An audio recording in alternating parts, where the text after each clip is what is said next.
BJP ఆర్ఎస్ఎస్కి సంబంధించినటువంటి మూర్ఖులు.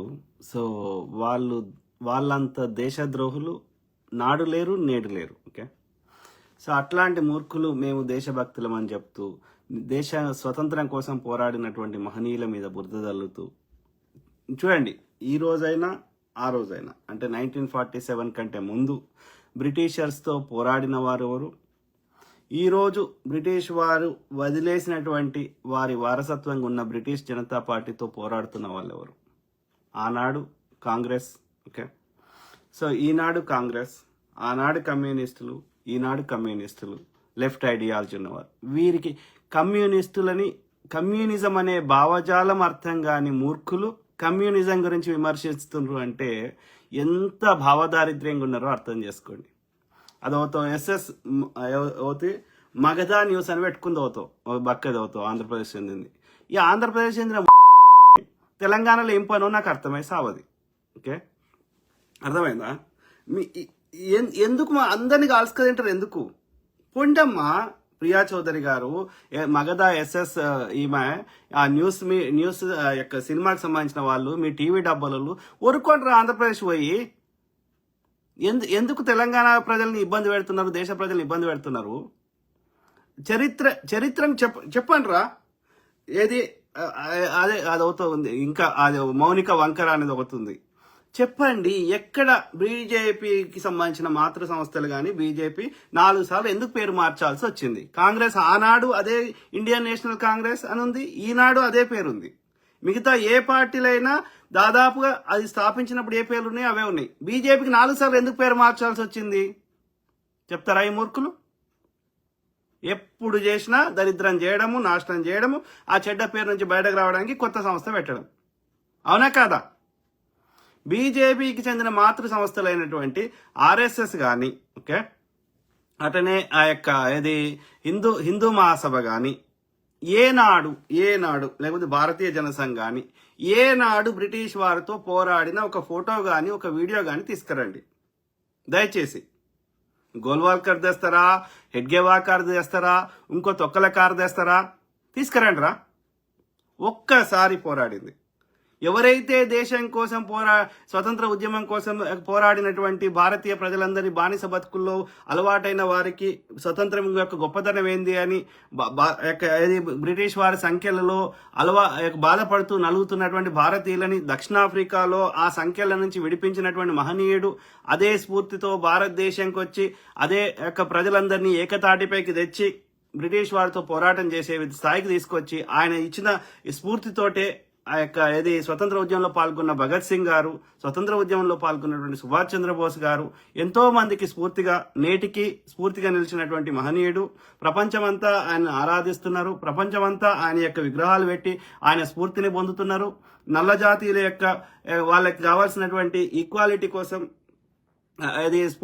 మహాత్మా గాంధీని స్ఫూర్తిగా తీసుకున్నటువంటి యొక్క మార్టిన్ లూథర్ కింగ్ గారు, ఒబామా గారు, ఐఫోన్ స్థాపించినటువంటి స్టీవ్ జాబ్స్ గారు ఎంతో మందికి ఇన్స్పిరేషన్ నాడు నిలిచిండు, ఈనాడు నిలిచిండు. ఎందుకంటే వారి సిద్ధాంతాలు, వారి ఆశయాలు సేమ్ థింగ్.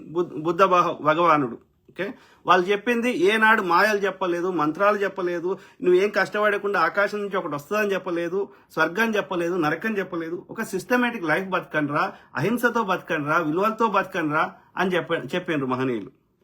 అట్లాంటి మహనీయుల మీద బురద చల్లేటువంటి మీరు పోరాడిన వారి మీద బురద చల్లేటువంటి నీచులు, ఒక మహాత్మా గాంధీని చంపిన వాళ్ళు మీరెట్లా దేశభక్తులు అవుతారా? చెప్పండి రా. మహాత్మా గాంధీ ఆయన ఏమి స్వార్థం చేసిండు, ఏమి లాభం అనుభవించిండు, ఆయన పిల్లలు ఇవాళ ఏడున్నారో తెలియదు.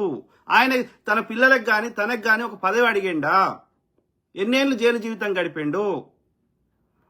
ఈ యొక్క హిందూ మహాసభోడు ఎన్నేళ్ళు జైలు జీవితం గడిపిండు?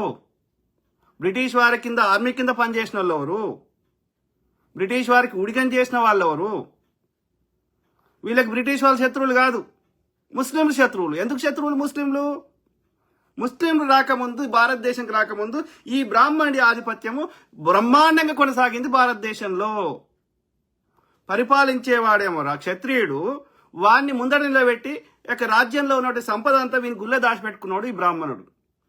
వీడు చెయ్యని అరాచకం లేదు బ్రిటిష్ వాడు రాకముందు. అర్థమైందా? అసలు వీడి ఈ దేశపోడే కాదు.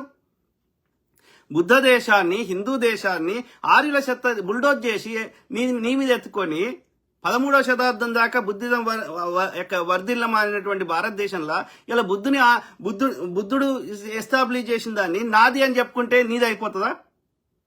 భారతదేశంలో గుర్రాలు లేవు, భారతదేశంలో ఏది అగ్ని మొక్కే కల్చర్ లేదు, నీ యజ్ఞం లేదు, యాగం లేదు. అవన్నీ నీ అవస్థలు ఉన్నాయి, నీ జొరాస్ట్రియన్లు ఉన్నాయి, నీ పర్షియాలు ఉన్నాయి. ఆ చెత్త మాకెందుకురా అయ్యా? మేము శాంతి కాముకులము, శ్రమను నమ్ముకున్న వాళ్ళము, బుద్ధిజీవులము. అట్లాంటిది మా మీదకి వచ్చి హింస అనేది నీకు చాలా అలవోకగా చేస్తున్నావు. భారతదేశంలో ఇక్కడున్న మూలవాసులకు అది లేదు. శాంతి కాముకులు ఎంత మూర్ఖులు రా మీరు? చెప్పండి మిత్రులు, దయచేసి పని అంటే ఒక ఎథిక్స్, మోరల్స్ ఉండవా? మనుషులకి విలువలు ఉండవా? ఏది పడితే అది మాట్లాడతామా? కమ్యూనిజాన్ని విమర్శించే స్థాయికి దిగజారినరా. What is the meaning of communism? Community. ఈ సంపద నది గాని, లేకపోతే భూమి గాని, లేకపోతే ట్యాక్స్ డబ్బులు గాని అందరివి అనడం నేరం. కమ్యూనిజం అది నేరమా? అంబానీయే అంటే కరెక్ట్, అదానియే అంటే కరెక్ట్, పిల్లలు లేనటువంటి భార్యని 3 నెలలకు వదిలేసిన మోడీ అంటే కరెక్ట్. ఈ దేశ ప్రజలందరి అంటే, భారతమాత బిడ్డలందరి అంటే తప్పు. భారత్ మాతకి జయ అంటే గాని భారతమాత బిడ్డలకి అన్ని అందొద్దు. అంబానీకి అదానికి అందాలి. ఇది నీ కమ్యూనిజాన్ని వ్యతిరేకించడమా? ఏమి సంస్కారం రా? అందరూ నువ్వు హిందూ రాజు అంటున్నావు కదా, హిందూ రాజ్యం అంటున్నావు కదా. హిందూ రాజుల కాలంలో హిందువులు సుఖ సంతోషాలతో బతికారా? నాడు నేడు నీ సనాతన చెత్తలో హిందువులు సుఖశాంతులతో బతికారా? 99% హిందువులు ప్రతిరోజు బాధపడుతూ బతికారా? నీ మనుధర్మ శాస్త్రం అనే చెత్త పుస్తకం తీయి. ఏముంది? 99% హిందువులు ఎలాంటి బేసిక్ ఫెసిలిటీస్ కి అర్హులు కాదు, విద్యకు అర్హులు కాదు. అర్థమైందా? ఒక అరుగు మీద కూర్చుండే అర్హత లేదు, ఎలాంటి ఇల్లు కొనుక్కునే అర్హత లేదు, భూమి కొనుక్కునే అర్హత లేదు. ఇది నీ సనాతన చెత్త. దీన్ని మేము పాటించాలి. నీ ఆధిపత్యం కోసం రాసుకున్న చెత్తని మా మీద రుద్దుతా అంటే మాకు ఎవ్వరికి అర్థం కావద్దని నీ యొక్క పరిచయాన్ని తెచ్చిన సంస్కృతంలో చెప్తావు. ఎందుకు తెలుగులో చెప్పవు? వాడు ఓడో ఎక్కడనో హీబ్రూలో ఉన్నటువంటి దాన్ని తెలుగులో కన్వర్ట్ చేసి చెప్తుంటాడు ఆడోడో పాస్టర్ గాడు. ఆడోడో సౌదీలో పెట్టినటువంటి ఆ అరబ్ దేశాల్లో ఉన్నటువంటి ఎడారి దేశాల్లో ఉన్నటువంటి వాడి ఖురాన్ని తీసుకొచ్చి వాడి తెలుగులో చెప్పుకుంటున్నాడు. ఎందుకంటే వాడి లోపల చెత్త లేదు. వాడి లోపల ఏ మతం చెప్పినా వాడి తల్లిని ప్రేమించు, అందరిని గౌరవించు, ఇది అందరికి చెందేటట్టు చేయి, అందరం సౌభ్రాతృతంగా ఉందాం చెప్పిన వాళ్ళు. ఏ కులపోడైనా ఎవడైనా అందులో ధనవంతుడైనా పేదవాడైనా పక్కకు కూర్చుంటున్నారు. ఎవడైనా ఇమాం అవుతున్నాడు, ఎవడైనా పాస్టర్ అవుతుండు. నీ సనాతన చెత్తల బ్రాహ్మణుడు తప్ప వేరే కులం వాడు 99% మంది కాలేరు. ఇది నీ సనాతను అంగీకరించాలి. లేకపోతే నేను హిందూ ద్రోహిని, దేశద్రోహిని. ఎవడివిరా నువ్వు? పర్షియాకి వెళ్ళిపో గాడిది. మేము సపోర్ట్ చేస్తలేం వానికి. చెత్త ఏ మతంలో ఉన్నా మేము సపోర్ట్ చేస్తలేం.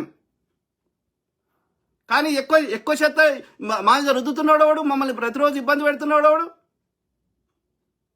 మీరు దేశభక్తులు అంట చూపెట్టండి రా.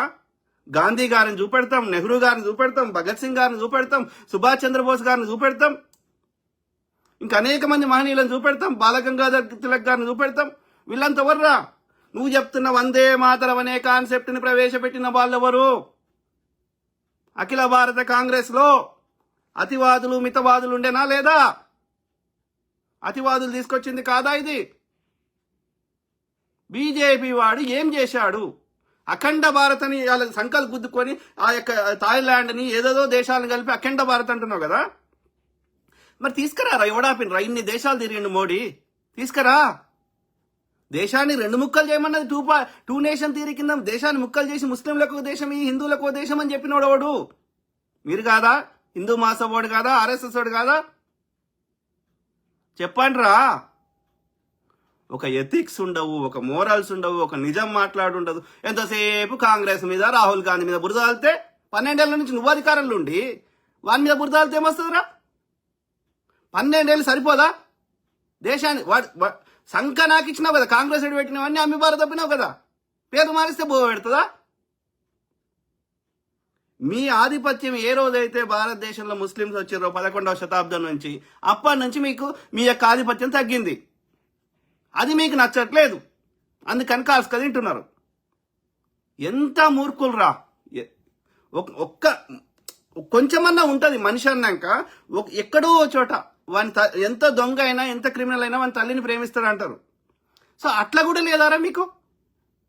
చెప్పమ్మా, మగధా న్యూస్ ఆమె ఎస్ఎస్ ఏదో లక్ష్మి అని పెట్టుకున్నావు కదా, సావర్కర్ ఏం బీకిండో చెప్పు తల్లి.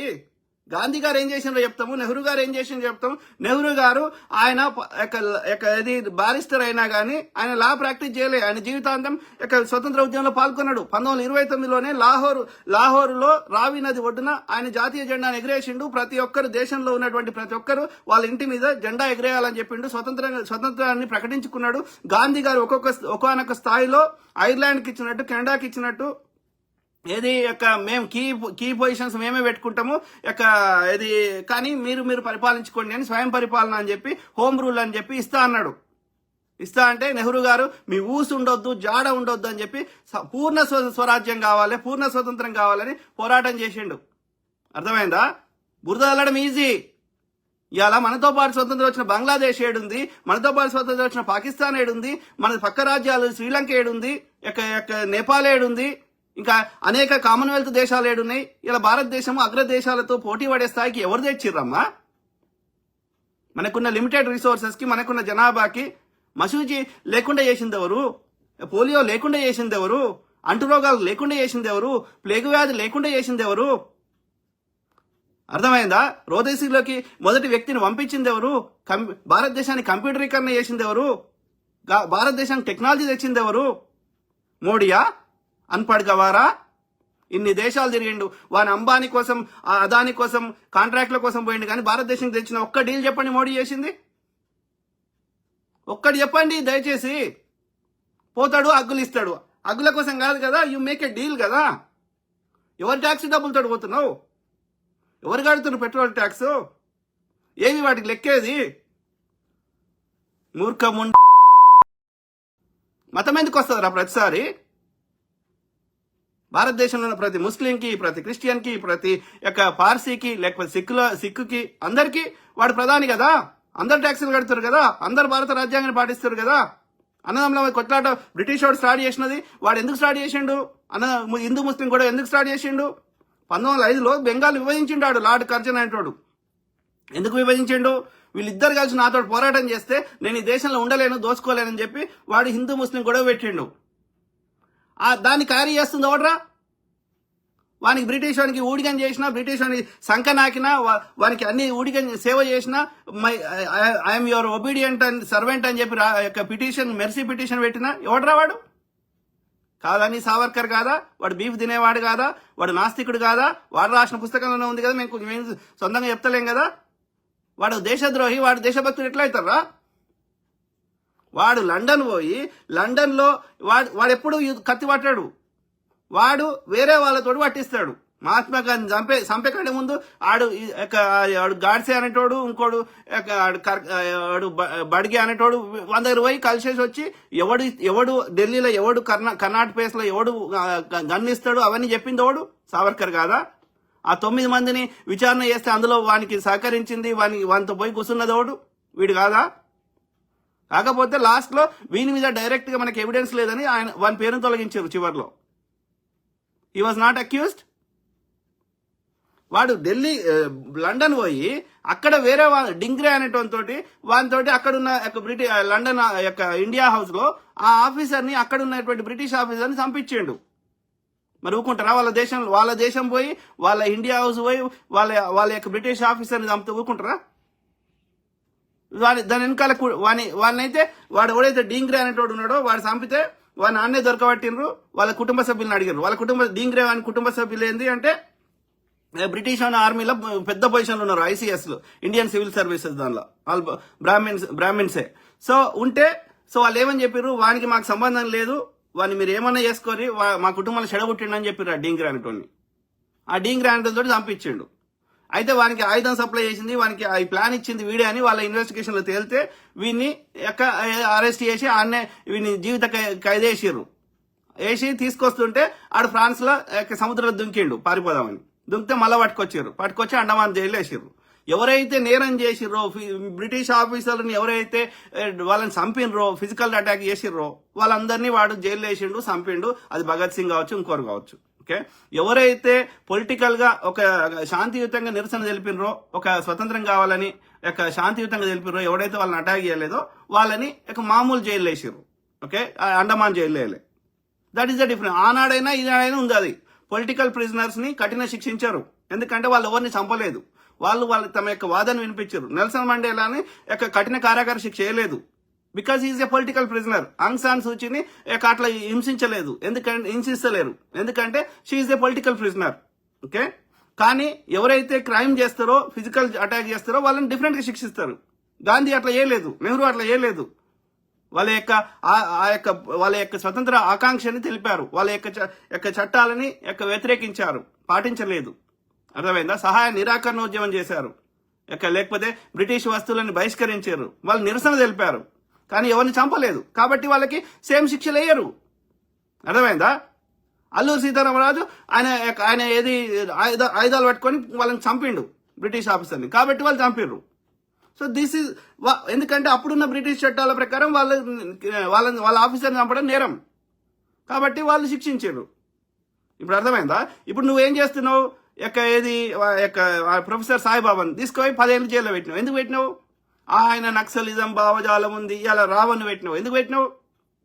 అంటే వాళ్ళు హింసను ప్రోత్సహించుతున్నారు అని నువ్వు వాళ్ళ మీద రాంగ్ ఎలిగేషన్ వేసి పెట్టినావు. అంటే ప్రోత్సహిస్తున్నారు అంటేనే నువ్వు అంత శిక్షిస్తున్నప్పుడు వాళ్ళని హింసిస్తున్నావు అంటే శిక్షించరా? మరి ఎవరైతే సుభాష్ చంద్రబోస్ అట్లా చేయలే. మరి అర్థమైందా? భగత్ సింగ్ కి చెప్పినా గానీ ఆయన వినలేదు, ఆవేశంలో పోయిండు. యువకుడు కదా ఆయన, చాలా ఎంగేజ్ లో కదా ఆయన ఉరేసారు. అర్థమైందా? ఎందుకంటే ఆవేశం ఉంది కానీ ఆలోచన లేదు, ప్లాన్ లేదు. అంత పెద్ద బ్రిటిష్ తోటి మనము డైరెక్ట్ గా ఫిజికల్ కొట్లాడితే గెలవమని తెలుసు గాంధీకి, నెహ్రూకి. ఈవెన్ సుభాష్ చంద్రబోస్ కూడా చెప్పిండ్రు. ఆయన ఈ బ్రిటిష్ వాడు ఇట్లా వినడని చెప్పి ఆయన పోయిన ప్రయత్నం చేసిండు, కానీ he failed. Subhash Chandrabose is a failed. అర్థమైందా? ఆయన పోయి పోరాటం చేస్తే అక్కడ ఉన్నటువంటి మన భారతీయులని పట్టుకున్నటువంటి ఆ ఖైదీలను పట్టుకొని ఆజాద్ హిందూ ఫౌజ్ అని పోతే ఆజాద్ హిందూ ఫౌజ్ గెలవలే. అర్థమైందా? ఎప్పుడైతే అమెరికా సెకండ్ వరల్డ్ వార్ వచ్చిందో అప్పుడు మొత్తం డైనమిక్స్ అన్ని మారిపోయి బ్రిటిష్ వాడు గెలిచిండు. మొత్తం వీళ్ళందరూ ఈ సుభాష్ చంద్రబోస్ కింద ఉన్న వాళ్ళందరినీ చంపేసిండు. ఈయన పారిపోతుంటే, రష్యాకి ఏడో పారిపోతుంటే ఆ ప్రమాదంలో చనిపోయాడు ఆయన. So Subhash Chandrabose is a failed. అయినా మనం ఎందుకు గౌరవిస్తాం? భగత్ సింగ్ కి, సుభాష్ చంద్రబోస్ కు వాళ్ళ యొక్క ఇంటెన్షన్ గౌరవిస్తాం, వాళ్ళ ఉద్దేశం గౌరవిస్తాం. But their strategy failed. అందుకే ప్రపంచంలో సుభాష్ చంద్రబోస్ గారి విగ్రహం పెట్టుకోరు. సౌత్ ఆఫ్రికాలో, అమెరికాలో, ఇంకో దగ్గర గాంధీని పెట్టుకుంటారు. ఎందుకంటే బుద్ధుని పెట్టుకుంటారు. ఎందుకంటే వాళ్ళు శాంతి మార్గం చూపెట్టిర్రు, అహింసా మార్గం చూపెట్టిర్రు, ఒక నిరసన పద్ధతి చూపెట్టిర్రు. అంతకుముందు ఏదైనా కావాలంటే కొట్లాడుకుంటారు, రాజులైనా ఎవరైనా. యుద్ధమే ఉండేది, రావణ కాష్టమయ్యేది. అర్థమైందా? ఇప్పుడు అవుతుంది కదా ఇజ్రాయెల్, అక్కడ ఎంతమంది చచ్చిపోతారు అమాయకులు, బోత్ సైడ్స్. కాబట్టి war is not the solution. మనం కావాలంటే మనం చచ్చిపోయినాక అది ఎందుకు తెచ్చుకొని? కాబట్టి శాంతియుతంగా కూడా పోరాటం చేయొచ్చు, శాంతియుతంగా కూడా ఏదైనా సంపాదించుకోవచ్చు, సాధించుకోవచ్చు, హక్కులు కానీ ఏదన్నా అని ప్రపంచానికి చాటి చెప్పిన మహనీయుడు ఎవరు? మహాత్మా గాంధీ. అర్థమైందా? నేను నోబెల్ పీస్ కమిటీకి రాసిన లెటర్ 20 ఏళ్ల కింద. ఏమని? అరే ఇంతమందికి చెత్త నా కొడుకులు అందరికి నోబెల్ పీస్ ప్రైజ్ ఇస్తున్నావు కదరా అయ్యా, మహాత్మా గాంధీకి ఎందుకు ఇవ్వలేదంటే 3 సార్లు ఇద్దామనుకున్నాం, కానీ అందులో కొందరు మూర్ఖులు ఏమంటారు, మేము ఆధిపత్య ధోరణి ఉన్న వాళ్ళు భారతీయులను రికగ్నైజ్ చేయడానికి వాళ్ళకి మనసు ఒప్పలేదు. అయినా సరే లాస్ట్ కు 4th టైం 1948లో ఇద్దామనుకుంటే అప్పటికే గాంధీ గారు చనిపోవడం వల్ల పోస్ట్ మస్లీ మా యొక్క రూల్స్ ప్రకారం చనిపోయిన వాళ్ళకి ఇవ్వము, అందుకని ఆ సంవత్సరం ఎవ్వరికి ఇవ్వలేదు అని చెప్పిండు వాడు. నాకు ఇప్పటికి ఉంది వాడు ఇచ్చిన రిప్లై. సో అట్లాంటి మహనీయుని మీద బురద చల్లడం ఎవడన్నా ఇప్పటి వరకు చూసినావు కదా, ఇన్ని దేశాల నుంచి వచ్చారు కదా, నెహ్రూని మొక్కుతారు, లేకపోతే గాంధీ యొక్క గాంధీ ఘాట్, బాపు ఘాట్ పోయి చేస్తారు, కానీ సావర్కర్ ఘాట్ కోరవడు. ఎందుకంటే నోబడీ లైక్స్ హింస. అర్థమైందా? Nobody likes violence. మీరు దేశభక్తులు అంటే ఎవరికి చెప్పాలి? భరతమాతకి నిజంగా ఆ యొక్క సింబాలిక్ నుంచి నిజంగా ఆ పులి మీద వచ్చి ఉంటే ఫస్ట్ చంపేది మిమ్మల్నే. రాముడు నిజంగా వచ్చి ఉంటే ఏది ఎవరో ఒక ఆయన అన్నాడని చెప్పి నిండు శూల గర్భవతి అయిన భార్యనే అడవిలో వదిలేసి వచ్చిన ఆయన రాముడు నిజంగా బతికితే ఫస్ట్ తన్నేది మిమ్మల్నే. అదేంటి కావడి యాత్ర అని చెప్పి అమ్మాయిలతోటి నగ్న ప్రదర్శనలు, దేవి దేవతలని మొక్కే వాళ్ళని బట్టలు లేకుండా నాట్యం చేపించడం ఏందిరా? ఇది ఏం కల్చర్ రా? ఇదేం భక్తిరా? ఇలా ఏది జాతీయ జెండా అన్నావు, ఐర్లాండ్ జెండా పెట్టుకున్నావు, కాషాయం పైన ఉండాలి, ఇది రివర్స్ పెట్టుకున్నావు. నువ్వేం చేసినా కరెక్టు. రాహుల్ గాంధీ ఏం చేయకున్నా వాని మీద ఫేక్ వీడియోలు ఎడిట్ చేసి ఇది చేయడం. ఎన్నేళ్ళు చేస్తావు? ఎన్నేళ్ళు మూర్ఖులను చేస్తావు? ఎవరు బాధపడుతుంది? ఇలా విద్యార్థులు రోడ్ల మీదకి వచ్చి ఎందుకు బాధపడుతున్నారు? వాళ్ళు హిందువులు కాదా? హిందువుల బతుకులతో ఆడుకుంటలేవా? హిందువుల దగ్గర ట్యాక్సులు తీసుకుంటలేవా? హిందువుల కోసం ఏం చేసినావు? ఇన్ని దేశాలకు హిందువుల ట్యాక్స్ డబ్బులతో తిరిగి హిందువులకు ఏం తెచ్చినావు? ఇవన్నీ ప్రశ్నిస్తే నేను దేశద్రోహిని. నువ్వు దోసుకునేటోడి దేశభక్తుడివి, అడవులను కొట్టేసేటోడి దేశభక్తుడివి, పొద్దుగా లేస్తే అబద్ధాలు చెప్పేటోడి దేశభక్తుడివి, ఒక్క పనికొచ్చే చేయకుండా నువ్వు దేశభక్తుడివి. అది ఆ వెహికల్ మీద క్లియర్గా రాసిరు E10 E20 అని చెప్పి. అమెరికాలో E20కి మించి 20% కంటే ఎక్కువ వాడు యాడ్ చేస్తలేడు. అలా 10 కానీ 20 కానీ. నువ్వు E30 E100 చేస్తా అదే కరెక్ట్ అని ఆ కొండ విశ్వేశ్వరరెడ్డి లాంటి లుచ్చనా కొడుకు వానికి ఏదో వ్యాపారాలు ఉన్నాయి. వాళ్ళ తాత ఎంత గొప్పోడు? కొండ విశ్వేశ్వరరెడ్డి వాళ్ళ తాత ఆయన పేరు మీద రంగారెడ్డి జిల్లా ఏర్పడ్డది. ఈడు చెడగొట్టిండు, ఈయన వ్యాపారాలకు విదేశాలు చదువుకొని వచ్చిండు. వీని వ్యాపారాల కోసం వానికి సంఖ నాకుతున్నాడు బీజేపీకి. సో అన్ని అబద్ధాలు చెప్తారా? ఆ వెహికల్ మీద ఎందుకు రాస్తారా E10 E20 అని? అందరు ఇతనాలే పోసుకోవాలి కొండా విశ్వేశ్వరరెడ్డి. అది కంపాటబుల్ కాదురా, పిచ్చినాకుడు కాదు. ఆల్కహాల్తో సమానం, స్పిరిట్తో సమానం. ఆల్కహాల్ పోసుకొని నడుపుతారు ఎవరన్నా వెహికల్? పిచ్చినా కొడుకులు. అట్లా చేయాలంటే ఆ టెక్నాలజీ సంబంధించిన ఇంజన్లు అది ఫుల్ రీసెర్చ్ చేసి వచ్చిన రాదు. మరి సాధ్యమేమో ఆల్కహాల్ పోస్తే కూడా. ఇప్పుడైతే అట్లాంటి టెక్నాలజీ లేదు. దాని మీద క్లియర్గా రాస్తారు ఇంజన్ మీద E10 or E20 అని. E30 ఎందుకు కలుపుతుంది లాంటి కొడుకు గడ్కరీ అంటాడు? ఎందుకంటే మన పైసలు వస్తాయి, కానీ నష్టం వరకు జరుగుతుంది హిందువులకే కదా. ఆలోచించండి మిత్రులారా. సో ఆ క్రమంలో ఒక పోనీ ఫ్యాక్ట్ చెప్తారా? చెప్పరు. ఒక దాని గురించి నేపథ్యం చెప్తారా? చెప్పరు. ఏదైనా ఎవిడెన్స్ చూపెడతారా? చూపెట్టరు. కానీ మేము ఎవిడెన్స్ చూపెట్టినవాడు తప్ప అంటారు. వాడు సావర్కర్ గొప్పోడు అంటారు. ఆ మగధ అనే న్యూస్ అనేది తయారైంది. రాములమ్మ మీ నాయన రమ్యకృష్ణ, సో మీ నాయన నక్సలైట్ అంటావు, లెఫ్ట్ ఐడియాలజీ తోటి వచ్చి ఏం పుట్టిందే నీకు? జర్నలిజం చేసినావు, ఏం పుట్టింది? బీజేపీ ఏం చేసింది దేశానికి? చర్చకు రామ్మా, సిగ్గుండాలే. మతం అనేది ఒక పర్సనల్ బిలీఫ్ సిస్టమ్. ఎవరిని నమ్ముకున్నా దానివల్ల మూఢనమ్మకాల వల్ల నష్టం జరుగుతుంది. కానీ ఆ నమ్మకం వల్ల నష్టం జరిగితే వాని ఒక్కనికే జరిగితే ఎవరికి సమస్య లేదు. అది మా తప్పు కాదు. అర్థమైందా? సో అదొక నమ్మకం. దాని పేరే మైథాలజీ, మిథాలజీ. మిత్ అంటేనే జరిగింది, మిథ్య అంటే జరిగిందో లేదో ఎవరికి తెలియదు. ఏమన్నా మీకు నిజంగా ఆధారం ఉంటే చూపెట్టండి. ఎవడు ఏడ దాక్కున్నాడో చూపెట్టండి. గుట్ట మీద దాక్కున్నాడా, ఇంకా పైన దాక్కున్నాడా, ఫలానా గ్రహం మీద దాక్కున్నాడా చూపెట్టుర్రి. మీకు చూపెట్టే దమ్ము లేదు. ఎందుకు చెత్త నింపడం? చెత్త నా కొడుకులు. ఆలోచించండి మిత్రులారు. సో ఎవడు పడితే వాడు ఏది పడితే అది అంటే ప్రజలకు వాళ్ళకి తెలివి లేదు, వాళ్ళ సొంతంగా ఆలోచించే శక్తి లేదు కదా. ఇదేనా ఇది కాదు. నువ్వు చెప్తూ నిజమో లేదో గ్రహించారా ప్రజలు? వాళ్ళకి ఆ మాత్రం తెలియలేదా? మోనికా వంకర అది సింగిల్ పేరెంట్గా పెరిగింది. దాని శాఖలలో ఉపకులం అది వల్లాపి అంట. కరీంనగర్ మంకమ్మ తోట దగ్గర ఉంటుంది అది. ఈ మౌనికా వంకర సుంకర అది రెడ్డి రెడ్డి అతన్ని ప్రేమించి పెళ్లి చేసుకుంది, మళ్ళీ విడిపోయింది. సో విడిపోయి అది మళ్ళీ సింగిల్ పేరెంట్గా పిల్లల్ని పెంచుకుంటుంది. సో ఇప్పుడు అది వచ్చేసి ఎవర్రా ఈ వల్లాపి కులం అని అడిగితే ఏమంటారు? వెనకటనంట దొర గాని దొరసాని గాని ఊరవతలు చెంపు పట్టుకుని పోవాలంటే వాళ్ళు నామోషిగా ఉండేదంట.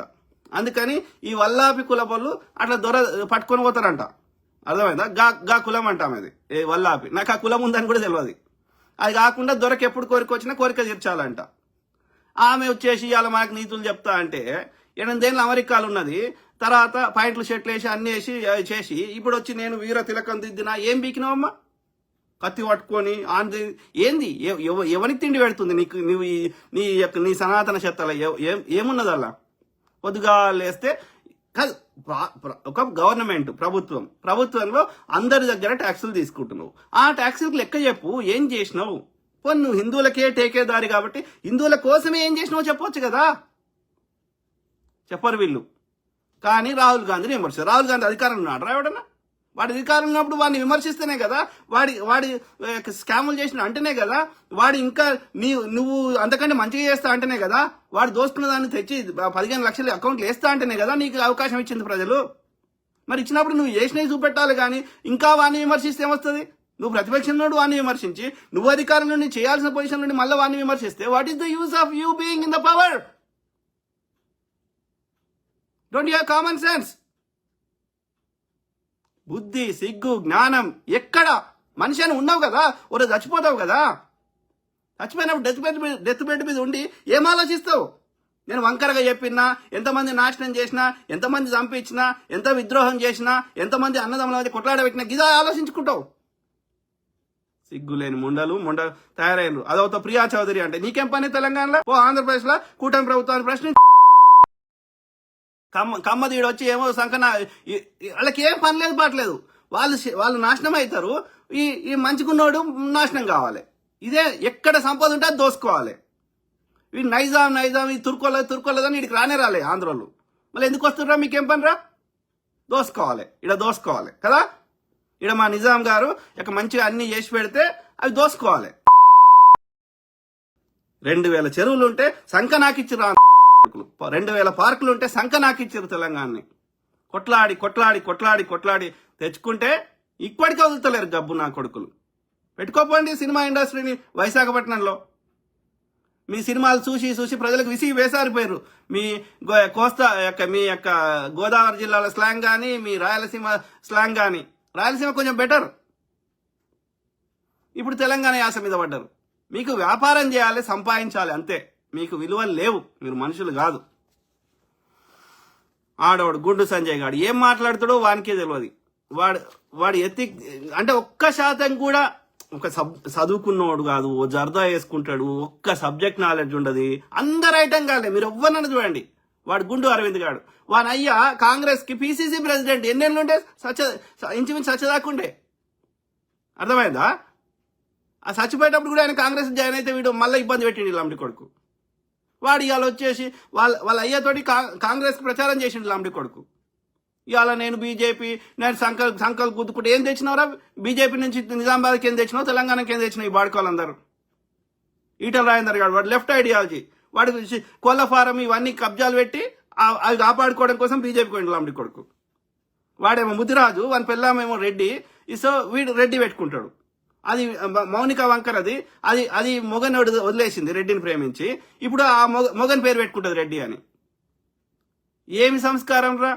రిజర్వేషన్ బీసీ కావాలి, కులమేమో రెడ్డి పెట్టుకుంటారు. ఏమి సంస్కారం రా ఇది? మీ బతుకులు. ఒక ఆత్మగౌరవం లేదు, ఒక ఆత్మ సంతృప్తి లేదు, ఒక సెల్ఫ్ రెస్పెక్ట్ లేదు. ఇప్పుడు నేను నీకు అబద్ధం చెప్తా, ఇంకో 3వ వ్యక్తికి అబద్ధం చెప్తా, కానీ నా ఆత్మకు నాకు అబద్ధం చెప్పుకుంటే ఆ బతికెందుకురా?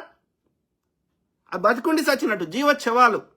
ఈ జీవోత్సవాలుగా బతుకుతున్న అందరూ వాళ్ళు చచ్చిపోయినట్టే. వాళ్ళు పిండ ప్రదానం చేసుకోండి. ఎందుకంటే నేను అబద్ధం చెప్పుకున్నాక నేను ఎవరి కోసం బతుకుతున్నా భూమి మీద? మూర్ఖులు తయారయ్యారు.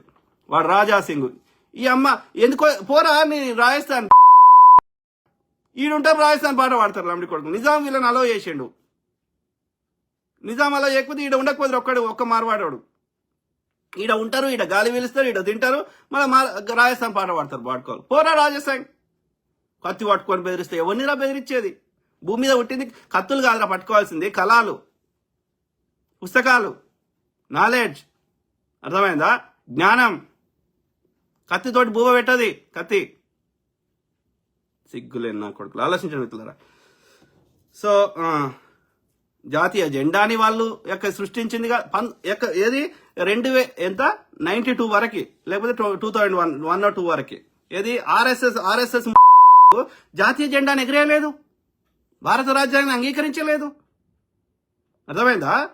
ఇలా వల్లభాయ్ పటేల్ విగ్రహం కట్టారు కదా, ఇదే పటేల్ గారు ఏమని కండిషన్ పెట్టిండు వీళ్ళ మీద బ్యాన్, ఇదే బ్యాన్ వేసింది మహాత్మా గాంధీ చంపినాక. మహాత్మా గాంధీకి అత్యంత సన్నిహితుడు ఓడరా అంటే ఈ భూమి మీద వల్లభాయ్ పటేల్. ఆయన చనిపోయే కంటే ముందు 3 గంటల 4 గంటల ముందు ఓకే పటేల్ గారితో సంభాషణ జరిగింది. అర్థమైందా? పటేల్ గారి యొక్క కూతుర్ని ఆ గాంధీకి సేవకురాలుగా పెట్టిండు పటేల్. ఎందుకంటే they are similar age group అన్నట్టు, చాలా అత్యంత సన్నిహితులు. ఇలా అంటే వాళ్ళకి విగ్రహాలు కట్టుకోవడానికి నాయకులు లేరు వాళ్ళకి. మీరు ఆలోచించండి. లెఫ్ట్ భావజాలం ఉన్నటువంటి చంద్రశేఖర్ ఆజాద్ కావచ్చు, లెఫ్ట్ భావజాలం ఉన్నటువంటి ఈ యొక్క భగత్ సింగ్ కావచ్చు, లెఫ్ట్ భావజాలం ఉన్న సుభాష్ చంద్రబోస్ కావచ్చు, సోషలిజం ఉన్నటువంటి కాంగ్రెస్ నాయకులు కావచ్చు, వీళ్ళకి విగ్రహాలు కట్టుకునే స్థాయికి, వీళ్ళే మా నాయకులు అని చెప్పిన స్థాయికి ఎదిగిన అంటే దిగజారిన వాళ్ళంటే అర్థం చేసుకోండి. వాళ్ళకి ఎందుకంటే వాళ్ళ నాయకులు అని చెప్పుకుంటున్న ఎవ్వడు దేశం గురించి పోరాటం చేయలేదు, దేశ ద్రోహం చేశారు. ఒక్క ఆర్ఎస్ఎస్ అని కూడా హిందూ మహాసభని కూడా స్వతంత్ర ఉద్యమంలో పాల్గొనొద్దని పిలుపునిచ్చారు, క్విట్ ఇండియా ఉద్యమంలో పాల్గొనొద్దని పిలుపునిచ్చారు. మీకు ఎలాంటి సేవ చేయడానికైనా ఎల్లకాలం మేము సిద్ధమని చెప్పారు. ఈ భారతదేశంలో బ్రిటిష్ ఉండాలని చెప్పారు. భారతదేశానికి బ్రిటిషుల వానికి సైనికులుగా పనిచేసారు వీళ్ళు. మూర్ఖులు, నీచులు, నికృష్టులు, దుర్మార్గులు ఎవరైనా ఉన్నారంటే ఈ ఆర్యులు. అర్థమైందా? రండి, చర్చకు రండి. విత్ డేటా, విత్ ఫ్యాక్ట్స్ చూపెడతాం. మీ లెక్క గాలి మాట చారిత్రక ఆధారాలు చూపెడతాం. మీ లెక్క ఆడెవడో రాసిండు, వాడు చెప్పిండు, వాని తాత చెప్పిండు అని మేము చెప్పం చెత్త. అర్థమైందా? అట్లాంటి వాళ్ళంట ఇవాళ దేశభక్తులంట.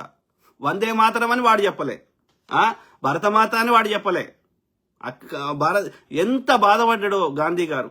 ఆ జిన్నా గారిని బతిలాడిండు, నెత్తినోరు కొట్టుకున్నాడు, ఎన్నోసార్లు కలిసిండు, వద్దురా కలిసిందాబ్రా అని. కానీ అది వాడు బ్రిటిష్ వాడు పెట్టిన ఆ చిచ్చుకి ఈ భారతదేశంలో మేము ఎన్నేళ్ళు ఉన్నా మాకు ఇది ఈక్వాలిటీ ఉండదని ఆయన మాకు స్వతంత్ర దేశం కావాలని ఆయన మొండి పట్టుబట్టిండు జిన్నా. ఓకే, విధి లేని పరిస్థితులలో ఒప్పుకోవాల్సి వచ్చింది. దీనికి వానికి బ్లైండ్ గా సపోర్ట్ చేసింది ముస్లిం లీగ్ తోటి బెంగాల్లో గవర్నమెంట్ ఫామ్ చేసింది ఎవడు? ఈ ముండా కొడుకులే. నార్త్ వెస్ట్ ఫ్రంటియర్ ప్రావిన్స్ అనేటువంటి సింధు బెలూచిస్తాన్ లో, అదేవిధంగా ఈ అవిభాజిత బెంగాల్లో గవర్నమెంట్ ముస్లిం లీగ్ తో కలిసి గవర్నమెంట్ ఫామ్ చేసిన చెప్పండి 1946లో. ఇదే హిందూ మహాసభ, ఇదే ఆర్ఎస్ఎస్, ఇదే బీజేపీ. వాళ్ళు ఇవాళ హిందువులకో దేశం కావాలి, ముస్లింలకో దేశం కావాలని 2 నేషన్ థియరీని ప్రతిపాదించిందే. ఇవాళ వచ్చేసి వాళ్ళు దేశభక్తికి పాఠాలు చెప్తే ఎవరి చెవులలో తామర పూలు పెడతారు? ఎన్నేళ్ళు పెడతారు? సిగ్గుశరం ఉండాలి. చరిత్ర మీద బురద చల్లడము, లేకపోతే ప్రతి దగ్గరికి మతాన్ని తీసుకురావడము, లేదంటే ప్రతిపక్ష నాయకుల మీద బురద చల్లడము, దేశ ప్రజల మీద బురద చల్లడము, ఎవడు ప్రశ్నిస్తే వారి మీద బురద చల్లడము. పరిపాలన అంటే అందరికీ కావాల్సినవి వాళ్ళ డిమాండ్లు నెరవేర్చడము, న్యాయంగా పరిపాలన చేయడం, వాళ్ళని ఇబ్బంది పెట్టడం కాదు, ప్రశ్నించిన వాళ్ళని. చెడ్డ నా కొడుకులు తిడతాం, బరాబర్ తిడతాం. ఆలోచించండి మిత్రులారా, మీ కామెంట్స్ చదువు. ఫ్యాక్ట్స్ మాట్లాడితే దానికి సమాధానం చెప్తాం. ఉట్టిగా పనికిరాని చెత్త చెప్తే తంతం. Chandrayya, thank you brother, excellent, thank you. So ఎవరు? రజక్ షేక్, అంతేగా, రజక్ షేక్ అన్నా మీరు super. I'm from Markapur district, Andhra Pradesh. Thank you brother, thank you. వాడవాడు పవన్ కళ్యాణ్ వాడే చెప్పుకున్నాడు, నేను షెగువీరా అన్నాడు, నా లెఫ్ట్ ఐడియాలజీ అన్నాడు, నా 3వ భార్య ఇది బాప్టిజం తీసుకుంది క్రిస్టియను, నా ఇద్దరు పిల్లలకి 3వ భార్య ద్వారా పుట్టిన పిల్లలకి నేను బాప్టిజం తీసుకున్నా అన్నాడు. ఇవాళ వాడు సనాతనం ఎట్లా అయిందో నాకు తెలియదు. వెరీ వెరీ అంటే అధికారం కోసం గడ్డి తినరా అంటే తింటాడు, ఇంక ఏం చేయమన్నా చేసేటువంటి ఈ చంద్రబాబు నాయుడు అట్లే ఉన్నాడు, మూర్ఖుడు. సాగుకు దగ్గర వచ్చినా ఆడిగా పవన్ కళ్యాణ్ అయితే ఇక గలీజ్ ముండ కొడుతారండి. Very unfortunate. అరే ఎథిక్స్ చచ్చిపోయేటప్పుడు ఏం తీసుకోతారు వీళ్ళంతా? చచ్చిపోయేటప్పుడు ఏం తీసుకోపోతారు? కాదు, వీడి అధికారం వచ్చిండు, బగ్గా దోసుకున్నాడు. ఇప్పుడు మోడీ గాడు దోసుకున్నాడు అదాని పేరు పెట్టి. ఏం చేసుకుంటాడు? చచ్చిపోడు ఆ రోజు. నువ్వు చెప్పే గోల్వాల్కర్ గాడు చచ్చిపోలే, నువ్వు చెప్పే ఎడ్గేవాకర్ గాడు చచ్చిపోలే. నువ్వు ఇంతమందిని చంపినావు కదరా, నువ్వు చచ్చిపోవా? గోద్రాలో అంతమంది చంపినావు కదా మోడీగా, అమిత్ షాగా, నువ్వు చచ్చిపోవా? మరి అయిపోయింది కదరా. రోజుకు 100 మంది ఊరు తీసినటువంటి రాజుల కోటలు ఇలా మట్టి తాగుతుంటే వెళ్తున్నాయి బయటకి.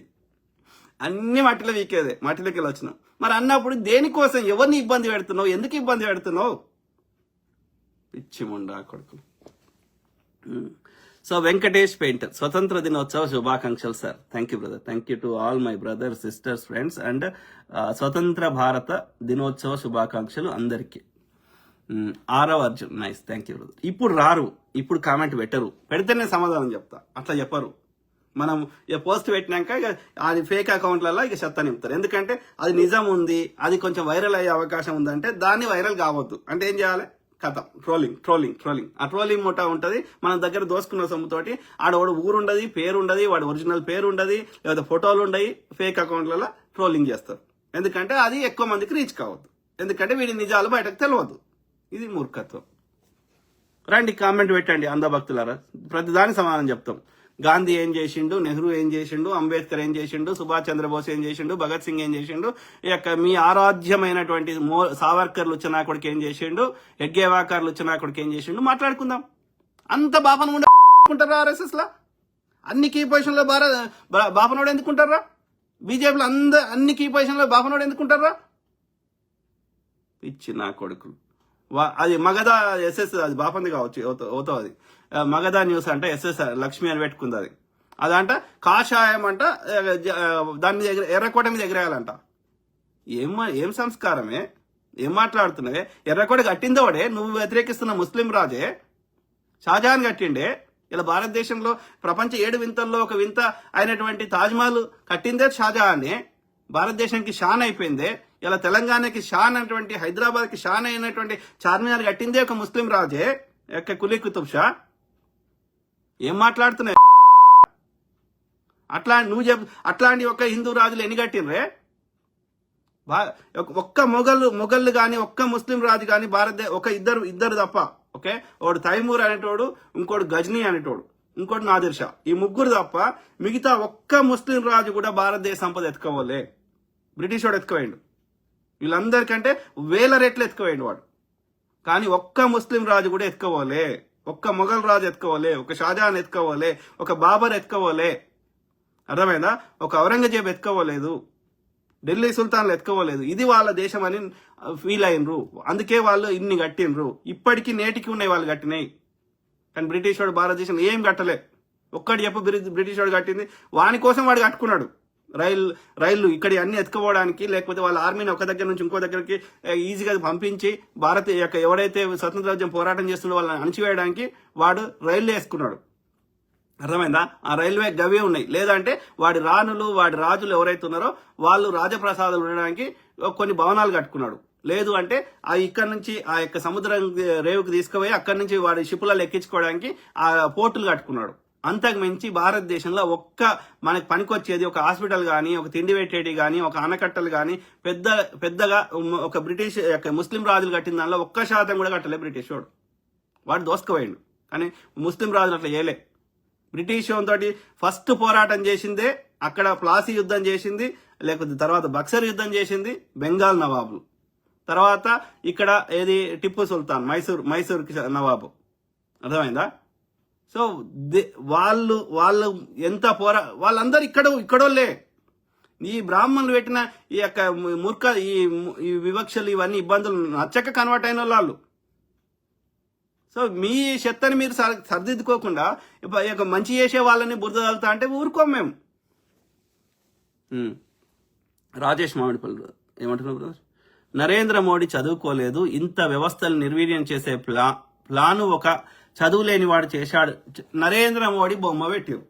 నరేంద్ర మోడీ వాడు ఏది అక్కడ ఏమంటారు బనియా ఈ తెల్లతోలు ఉన్నోళ్ళు అంతా నార్త్ ఇండియాలో ఎక్కువ శాతం మంది ఆర్యులే. ఓకే, వాళ్ళు సౌత్ దాకా రాలేదు. సౌత్ లో దండకారణ్యం ఉండేది. ఈ యొక్క సౌత్ లో ఉన్నటువంటి ఆ వాతావరణంలో వాళ్ళకి బతకడం రాదు, ఎందుకంటే చలి ప్రాంతం నుంచి వచ్చిన వాళ్ళు కాబట్టి.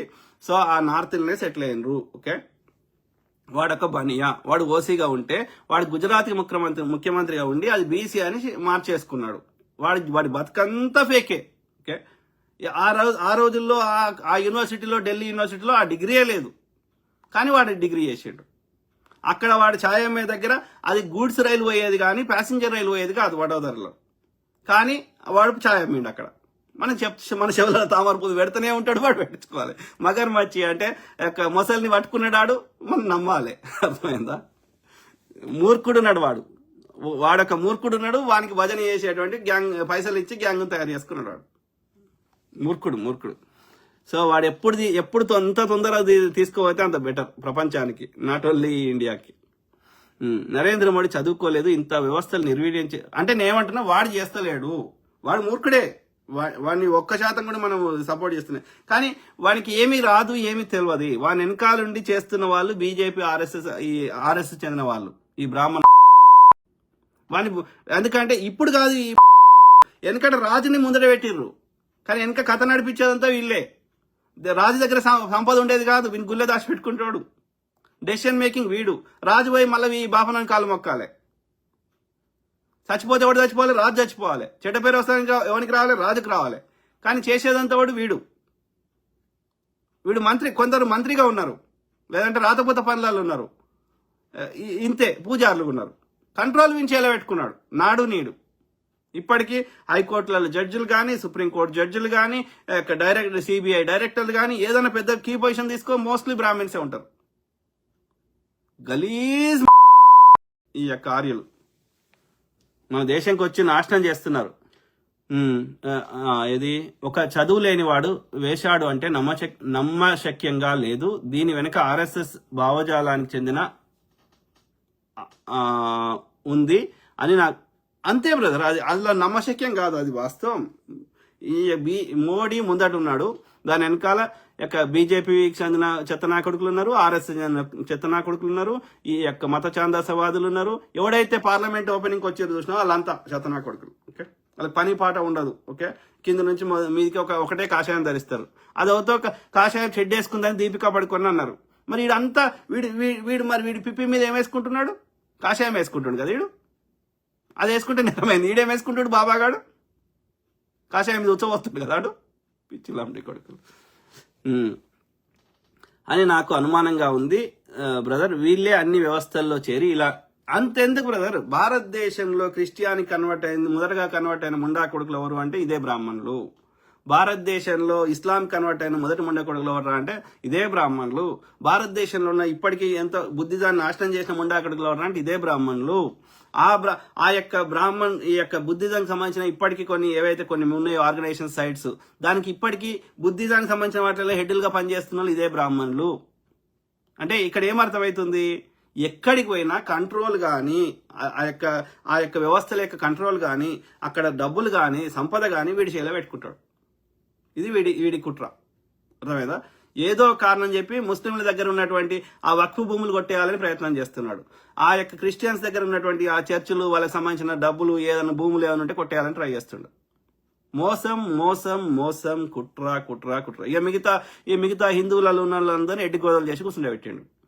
అందరు తీసుకొని వీనికి పైసలు అయితే వీడి గుళ్ళు వచ్చినాయని వీడి తీసుకుంటాడు.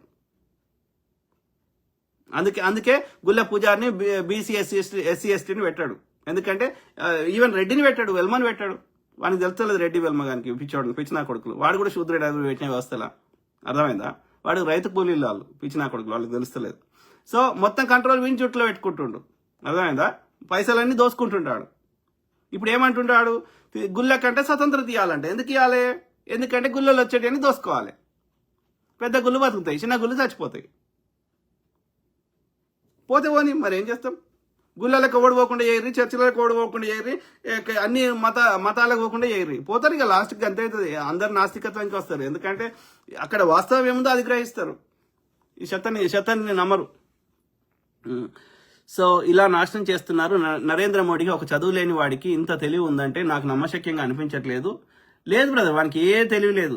ఒక దోసుకునే తెలివి ఉంది, ఫోటోలు దిగే తెలివి ఉంది, అబద్ధాలు చెప్పే తెలివి ఉంది, చూసుకుంటే చదివే తెలివి ఉంది. అంతకుమించి వానికి ఏ తెలివి లేదు. అంటే ఏమంటారు, నకల్కే లియే బి హక్కల్ చాయి అంటారు కదా, కాపీ కొట్టాలంటే కూడా తెలివి కావాలంటారు కదా. సో గది ఉంది వానికి. ఓకే, మంచి మంచి డ్రెస్సులు వేసుకునే సోకు ఉంది, ఫోటోలు దిగే సోకు ఉంది, ఆలింగనాలు ఇచ్చే సోకు ఉంది. ఏడ లైమ్ లైట్ అయ్యేది ఉంటే ఆడవాడు ఉంటాడు అన్నట్టు. వాడు ఏం చేసిండు ఏం తెలియదు, ఆడు ఏం మాట్లాడుతారు ఏం తెలియదు, ఆ సిచ్యువేషన్ ఏంది ఏం తెలియదు. ఓకే, నీ పైసలా అట్లా వేసుకొని తిరగడానికి కావు. అయినా కానీ సిగ్గుశరం లేదు. ఆత్మగౌరవాన్ని చంపుకొని ఒక ఎందుకు బతుకుండవు అని తెలియకుండా బతికేస్తున్నాడు ఒక పరాన్న జీవిలాగా. Very unfortunate. ఆడు మన దేశ ప్రధాని అని చెప్పుకోవాలి.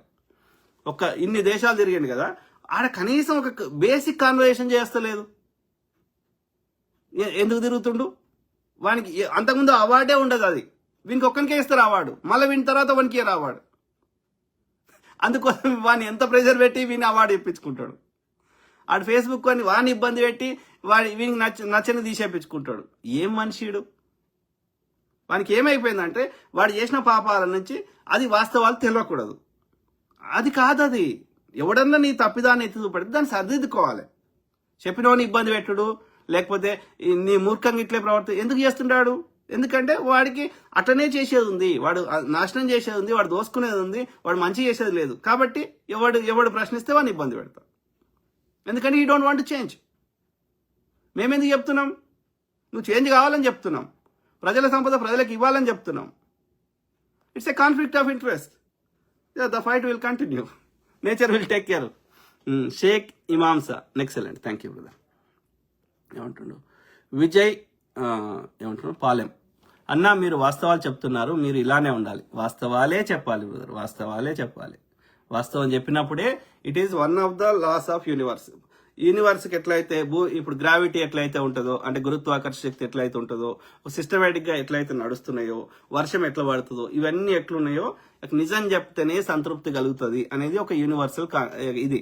ఓకే, సో నిజం చెప్పకపోతే, నిజం చెప్పనోడు ఏం చేస్తాడు? వాడు కృత్రిమ లైఫ్ బతకాల్సి వస్తుంది. నిజంలో బతకలేనోడు వాడు డ్రగ్స్కో లేకపోతే ఇంకేదో చెడు వ్యసనాలకి బానిసై వాడి ఆరోగ్యాన్ని, వాడి మెంటల్ శారీరక ఆరోగ్యాన్ని, అట్లనే మెంటల్ ఆరోగ్యాన్ని అన్ని కోల్పోయి వాడు నాశనం అయిపోతాడు. ఓకే, కాబట్టి one of the universal laws is tell the truth. సత్యమే మాట్లాడాలి. సూర్యుడు తూర్పున ఉదయిస్తాడంటే అది అంతే ఉదయిస్తాడు, అది మారదిగా. రాజేష్ మామిడిపల్లి బ్రదర్ ఏమంటున్నారు? మీ అనాలిసిస్ ఏంటి బ్రదర్? 2029 ఎన్నికలు వచ్చేంత వరకు ఈ ప్రభుత్వం ఉంటుందా లేకపోతే మధ్యలోనే పడిపోతుందా? ఇప్పటికే రాహుల్ గాంధీ చెప్తున్నాడు మోడీ బెడ్రూమ్ లో జరిగేది కూడా నాకు చెప్తున్నారు అని. అంటే మోడీ చెప్తే వినేవాడు లేడు. అధికారులు ఇలా ఎన్ని రోజులు కొనసాగుతుంది ఈ ప్రభుత్వం? చెప్పండి. అమిత్ షా అనేవాడు అమెరికాలో ఇల్లు కొనుక్కున్నాడు, $140 మిలియన్. అదే బ్రదర్. సో ఇట్లనే విద్యార్థులు మొన్న ఎట్లయితే కొట్లాడినరో, విద్యార్థులతో పాటు మిగతా సామాజిక వర్గాల వారు, ఓకే, మెజారిటీ హిందువులు ఉన్నారు కాబట్టి ఎక్కువ నష్టం హిందువులకే జరుగుతుంది. కాబట్టి హిందువులు అందరూ ఐక్యమై ఇదే విధంగా పోరాటం చేస్తే శ్రీలంకలో ఏం జరిగిందో, నేపాల్లో ఏం జరిగిందో, ఇంకో దేశంలో ఏం జరిగిందో అది భారతదేశంలో జరగడానికి ఎక్కువ రోజులు దూరంలో లేదు. ఓకే, అర్థమైందా? విద్యార్థులకు ఏమీ పోయేది లేదు కాబట్టి వాళ్ళు రోడ్ల మీదకి వచ్చి కొట్లాడుతారు. మిగతా వాళ్ళు కూడా ఇంచుమించు అదే స్థాయిలో ఉన్నారు ఇప్పుడు. ఎందుకంటే వాళ్ళకి జీవనం దుర్భరం అయిపోయింది, ధరలు పెరిగినాయి, వచ్చే ఆదాయం తగ్గింది అన్ని. సో ఆ బర్స్ట్ కావడానికి ఎక్కువ దూరం లేదు. అందరూ రోడ్ల మీదకి వచ్చి అట్లనే చేస్తే విధి లేని పరిస్థితులలో రాజీనామా చేసి లేకపోతే అట్లనే పారిపోయే అవకాశం ఉంది. కాకపోతే ప్రజలు చైతన్యంగా ఇట్లనే కంటిన్యూగా పోరాటం చేస్తే. నార్త్ ఇండియాలో అయితే మారిపోయింది, సౌత్ ఇండియాలో ఇంకా చైతన్యం రావాలి. అది రోడ్ల మీదకి వచ్చి కొట్లాడేంత చైతన్యం. కానీ నార్త్ ఇండియాలో అయితే వాళ్ళకి, ఎందుకంటే మెజారిటీ నార్త్ ఇండియన్ స్టేట్లలో వీడు అక్రమంగా బీజేపీ అక్రమంగా వచ్చింది మోసం చేసి, బీజేపీ ఉంది కాబట్టి బీజేపీ వాళ్ళు ఎక్కువ బాధపడుతారు అక్కడి ప్రజలు. కాబట్టి వాళ్ళందరూ హిందువులే కాబట్టి ఎక్కువ మంది. సో అందరు రోడ్ల మీదకి వస్తున్నారు, కొట్లాడుతున్నారు. ఎవడు కూడా వీనికి గౌరవం ఇస్తలేరు. వానికి ఇచ్చే ఆ కోర్ బేసిక్ కొంత సపోర్ట్ ఉండేది కదా, వాళ్ళు కూడా ఇప్పుడు వ్యతిరేకమైనరు. సో నార్త్ ఇండియాలో మారింది, సౌత్ ఇండియాలో ఇంకా మారాలి. ఓకే, సో అట్లా మారితే ఎక్కువ రోజులు లేదు వీడిని పొడగొట్టడానికి. ఇట్లనే కాకుండా ఇట్లనే మోసం చేసి, ఇట్లనే మీడియాని కంట్రోల్లో పెట్టుకొని, ఇట్లనే సర్ పేరు మీద ఇట్లనే మోసం చేసి మళ్ళీ వస్తా అంటే ఏదో ఒక రోజు అయితే ప్రజలకి రోడ్ల మీదకి వచ్చి కానీ కాలబెట్టినా మనం ఆశ్చర్యపోవాల్సిన అవసరం లేదు. అది అంత వీడు ఇవాళ ఆర్మీని పంపిస్తే కూడా ఆర్మీ కూడా వినని రోజులు వస్తాయి. ఎందుకంటే ఆర్మీలో ఉన్న వాళ్ళు కూడా మనోళ్ళే కదా, వాళ్ళు కూడా బాధపడుతున్నారు కదా. సో కాబట్టి నూకలు చెల్లిపోయినాయి, దగ్గర పడ్డది. కొంచెం వెనక ముందు కానీ దగ్గర పడ్డది. ఎందుకంటే ఏదైనా అతి మంచిది కాదు. Any extreme is not good. Amit Shah మూర్ఖుడు. ఓకే, ఎంతమందిని చంపించిండో, ఎంతమందిని ఇబ్బంది పెట్టిండో, మరి ఆడెట్లా చేస్తాడో చూద్దాం, వెయిట్ చేద్దాం. నేచర్ ఊరుకోదు కదా, యూనివర్స్.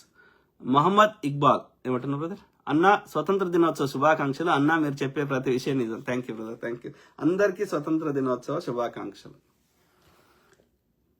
వాళ్ళు ఎంత కష్టపడ్డారు, సో స్వతంత్రం రావడానికి ఎంత కష్టపడ్డరు, ఒక రాజ్యాంగం రాసుకోవడానికి ఎంత కష్టపడ్డరు, అందులో వీళ్ళ పాత్ర ఏముంది? ఒక్కటి చెప్పండి రాయ్యా. Very unfortunate. మోడీ ఒక ఉద్యోగం ఇచ్చింది చెప్పండి. మోడీ ఒక్కటి చెప్పండి దయచేసి. ఇది మంచిగా అయింది 2014 నుంచి. ఇవాళ భారతదేశంలో కట్టినారంటే మెజారిటీ కాంగ్రెస్ వాడు కట్టినవి ఉన్నాయి నేటికి. చెప్పండి మోడీ ఇది కట్టిండు, ఇది తీసుకొచ్చిండు, మంచిగా చేసిండు చెప్పండి. ట్యాక్సులు మాత్రం అడ్డగోలుగా పెంచిండు. కాంగ్రెస్ వాడు పెట్రోల్ మీద 9 రూపాయలు తీసుకుంటే ఎవడన్నా ఏది 10 రూపాయలు వేస్తాడు, ఒక 2 రూపాయలు 3 రూపాయలు సంవత్సరానికి అట్లా వేస్తాడు. వీడు ఎన్ని పెంచిండు? వచ్చిన కొత్తలోనే 33 రూపాయలు 300% వేస్తాడు. ఎవడన్నా 33 రూపాయలు చేసిండు.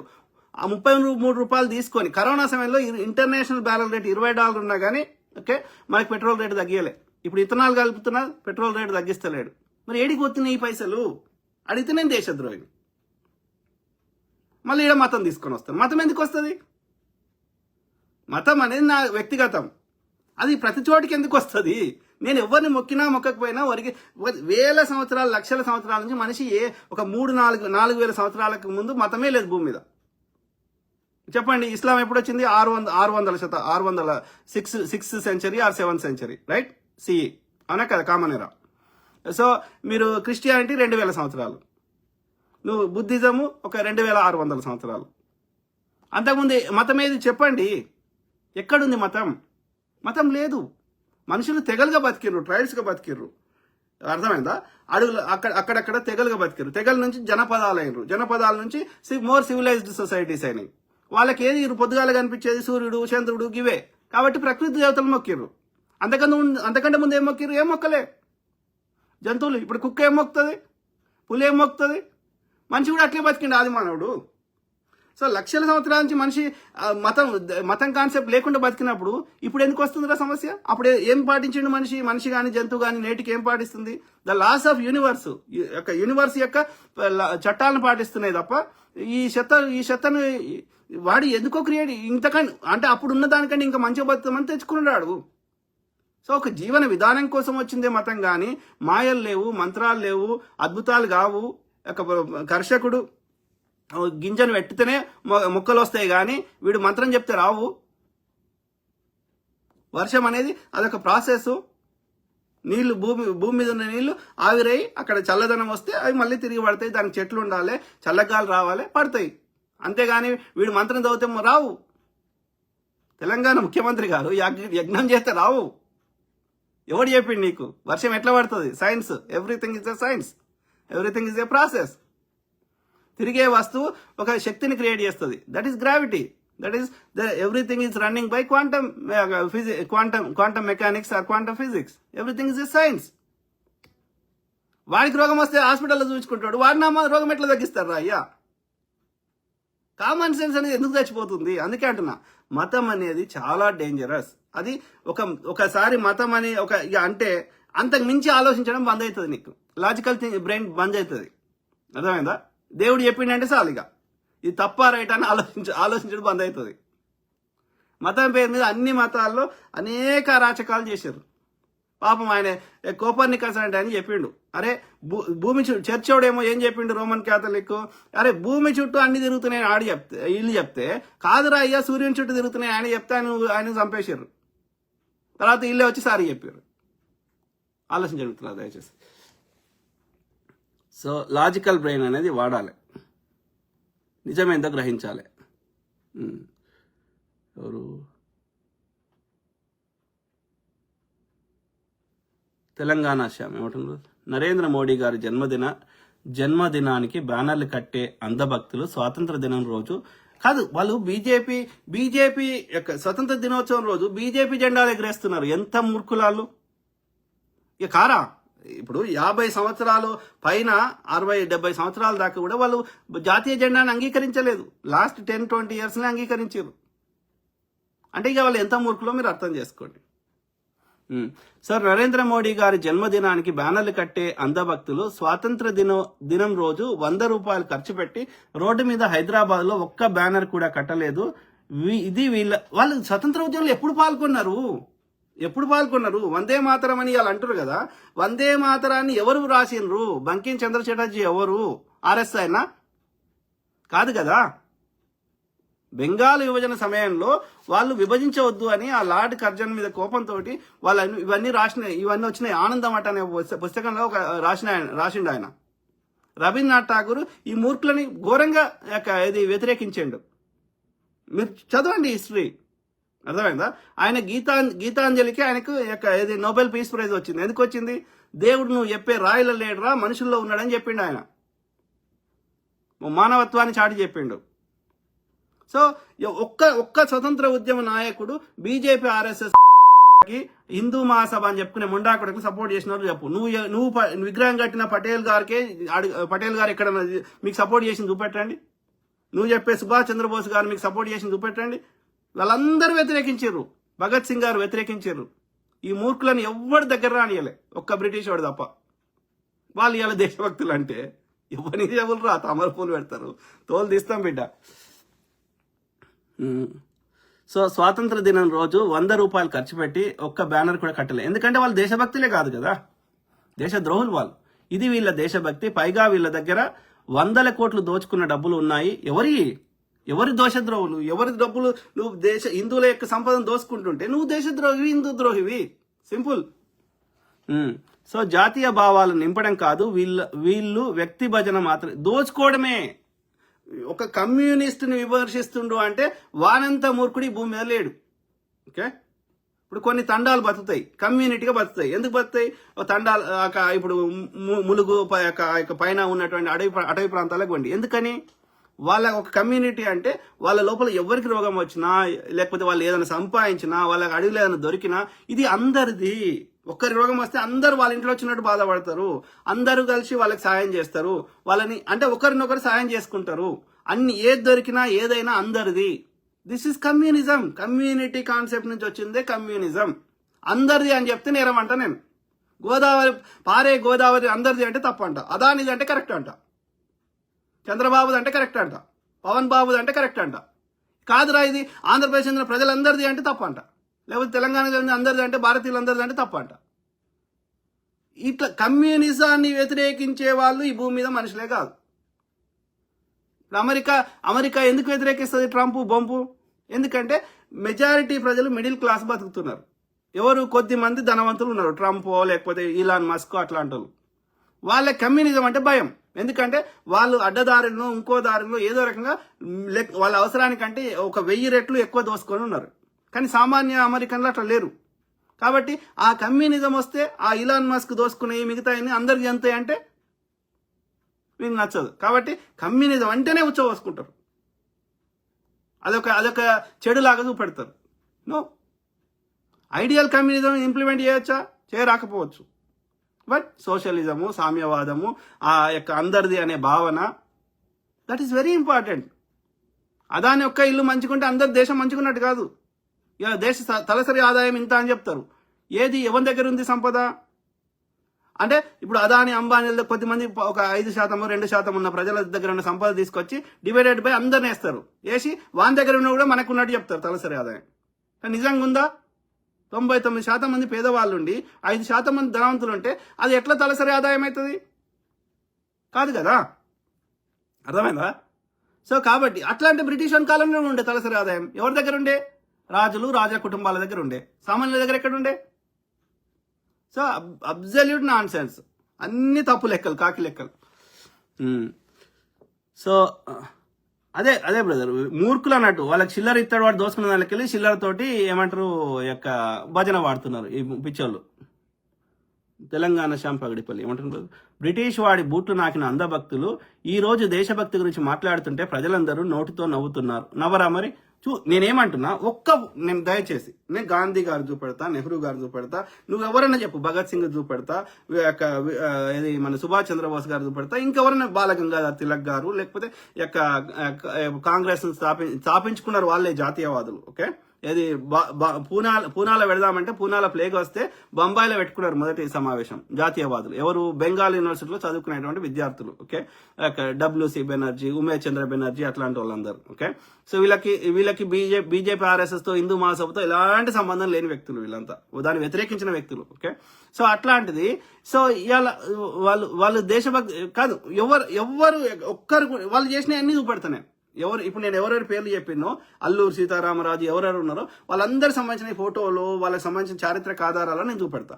అట్లా బీజేపీ ఆర్ఎస్ఎస్ చెందిన హిందూ మహాసభ కొడుకులు ఎవరైనా సరే ఒక్క పోరాటం చేసింది స్వతంత్రోద్యమంలో, బ్రిటిష్ వారిని వ్యతిరేకించింది ఒక్కటి చూపెట్టండి చాలు, ఎవరి దేశభక్తి ఏందో తెలిసిపోతుంది.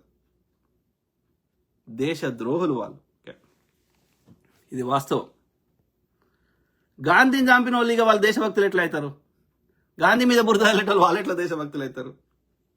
ప్రపంచం అంతా వ్యతిరేకించింది. వీడు గోద్రా చేస్తే వీనికి ఏ దేశం వీసా కూడా ఇవ్వలేదు. చరిత్రను మర్చిపోవద్దు కూడదు కదా. వాళ్ళు ఎట్లా దేశభక్తులు అవుతారు? వాడికి ఏదో భారతదేశం పెద్దగా ఉంది కాబట్టి ఆ కాంగ్రెస్ వాడు ఇంతో అంత డెవలప్ చేసింది కాబట్టి ఇక్కడ వ్యాపారాలు ఉంటాయి, వాళ్ళు తయారు చేసిన వస్తువుల సేవలు అమ్ముకోవచ్చు అని వాడు ఎవడు అధికారులు ఉంటే వాడిని దోస్తీ చేసుకునే ప్రయత్నం చేస్తున్నాడు.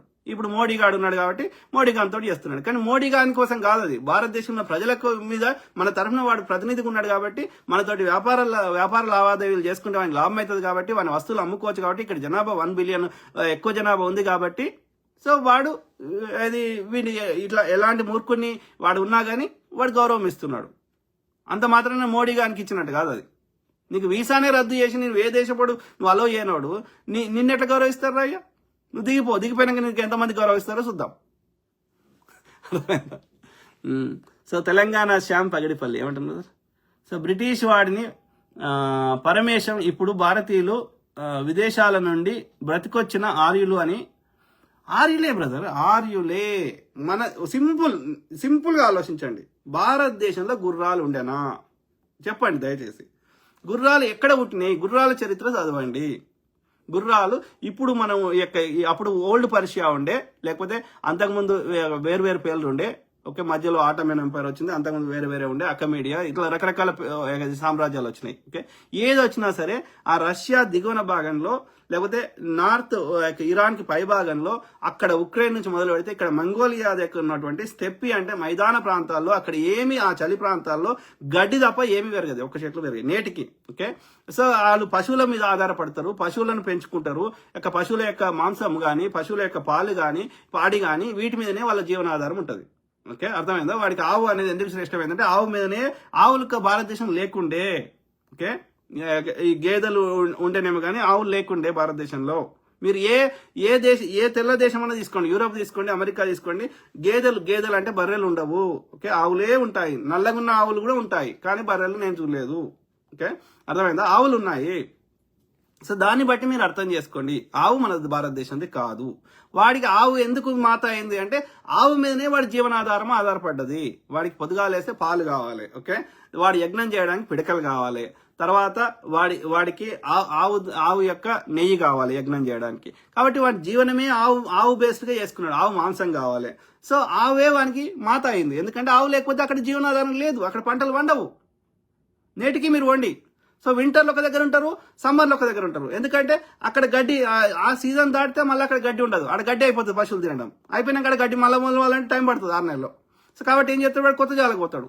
దేశ దిమ్మరులు అంటారు. ఓకే, నొమాడ్స్ అంటారు, ఇప్పటికి ఉన్నారు. సో ఆ నొమాడ్స్ ఆ స్టెప్పీ ప్రాంతాల్లో ఆ మైదాన ప్రాంతాల్లో ఉన్నవాళ్ళు. వాడు యజ్ఞం యాగం ఎందుకు చేసిండు? వాడికి వర్షం పడాలి, ఇంకోటి కావాలంటే వానికి ఏం చేయాలో అర్థం కాని పరిస్థితి. కాబట్టి పైకి చూసిండు, పైన దేవుళ్ళు ఎవరో ఉన్నారని వాడు ఊహించుకున్నాడు. ఊహించుకొని వాళ్ళు ఏదో ఇవ్వాలంటే నేను వాళ్ళకి నచ్చినవి ఏమన్నా వీనికి నచ్చినవి వాళ్ళకి నస్తాయి అనుకొని వీడు ఏం చేసిండు, ఆ మంటలు వేస్తే అది పైకి పోతాయని వీని ఆలోచన. అందుకని ఆ మంటలు వేయడం స్టార్ట్ చేసిండు. దాన్నే యజ్ఞం అని పెట్టిండు. దాంట్లో యజ్ఞం అని చెప్పి వీనికి నచ్చిన ఎన్ని వేసుకుంటూ వేయండు. లాస్ట్కి పశువులు కూడా వేసిండు. వ్యవసాయం చేయడానికి పశువులు లేని స్థాయికి తీసుకొచ్చిండు. అంత దుర్మార్గుడు. కాబట్టి ఈ యుద్ధాలు చేసుకున్నాడు, లేకపోతే ఈ యజ్ఞయాగాల పేరు మీద ఈ యొక్క ఏమంటారు అన్ని నాశనం చేసుడు, ఇవన్నీ భారతదేశం లేవు. అగ్ని మొక్క భారతదేశం లేదు. నేటికి జొరాస్ట్రియన్లు మొక్కుతారు, పార్సీలు అంటాం మనం. జొరాస్ట్రియన్లు నేటికి మొక్కుతారు అగ్ని, సూర్యుని మొక్కుతారు. ఇవన్నీ లేవు మన దగ్గర. ఇక్కడ మూలవాసులు శ్రమణ పరంపర అని చదవండి, మీరు అజీవకాలు చదవండి. ఓకే, ఇక్కడ బుద్ధిజం అనేదే ఉంది. ఇక్కడ బుద్ధిజీవులుగానే బతికిరు వాళ్ళు. మన యొక్క శాంతిని కోరుకున్నారు. This is the land of Buddha. అర్థమైందా? సో 13వ శతాబ్దం దాకా బుద్ధిజం చాలా గణనీయంగా వర్ధిల్లింది భారతదేశంలో. అర్థమైందా?